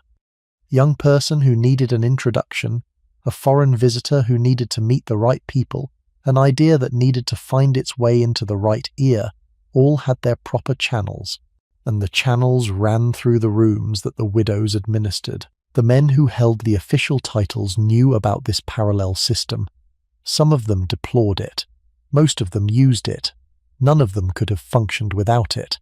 And the system itself, made up of nothing more substantial than a network of dinner parties and morning calls and letters delivered by the morning post, ran with a smoothness and an efficiency that the official machinery, for all its formal authority, frequently struggled to match. It is tempting, looking back on this from the 21st century, to celebrate the system or to lament it. The celebration is easy. These were intelligent women doing serious work, building real institutions, shaping real outcomes, and their contributions deserve to be remembered. The lament is also easy. The system existed because the official one would not admit them. Their power was indirect because the direct paths were closed. Their achievements were unattributed because the attribution would have required acknowledging contributions that the official record was not designed to acknowledge. Both of these responses are correct. They do not contradict each other. They are simply two sides of the same story, and the story does not resolve into a single moral, because the story is too complicated for a single moral, and the women who lived it would have understood, better than anyone, that complicated stories are the only kind of story there is. Good night.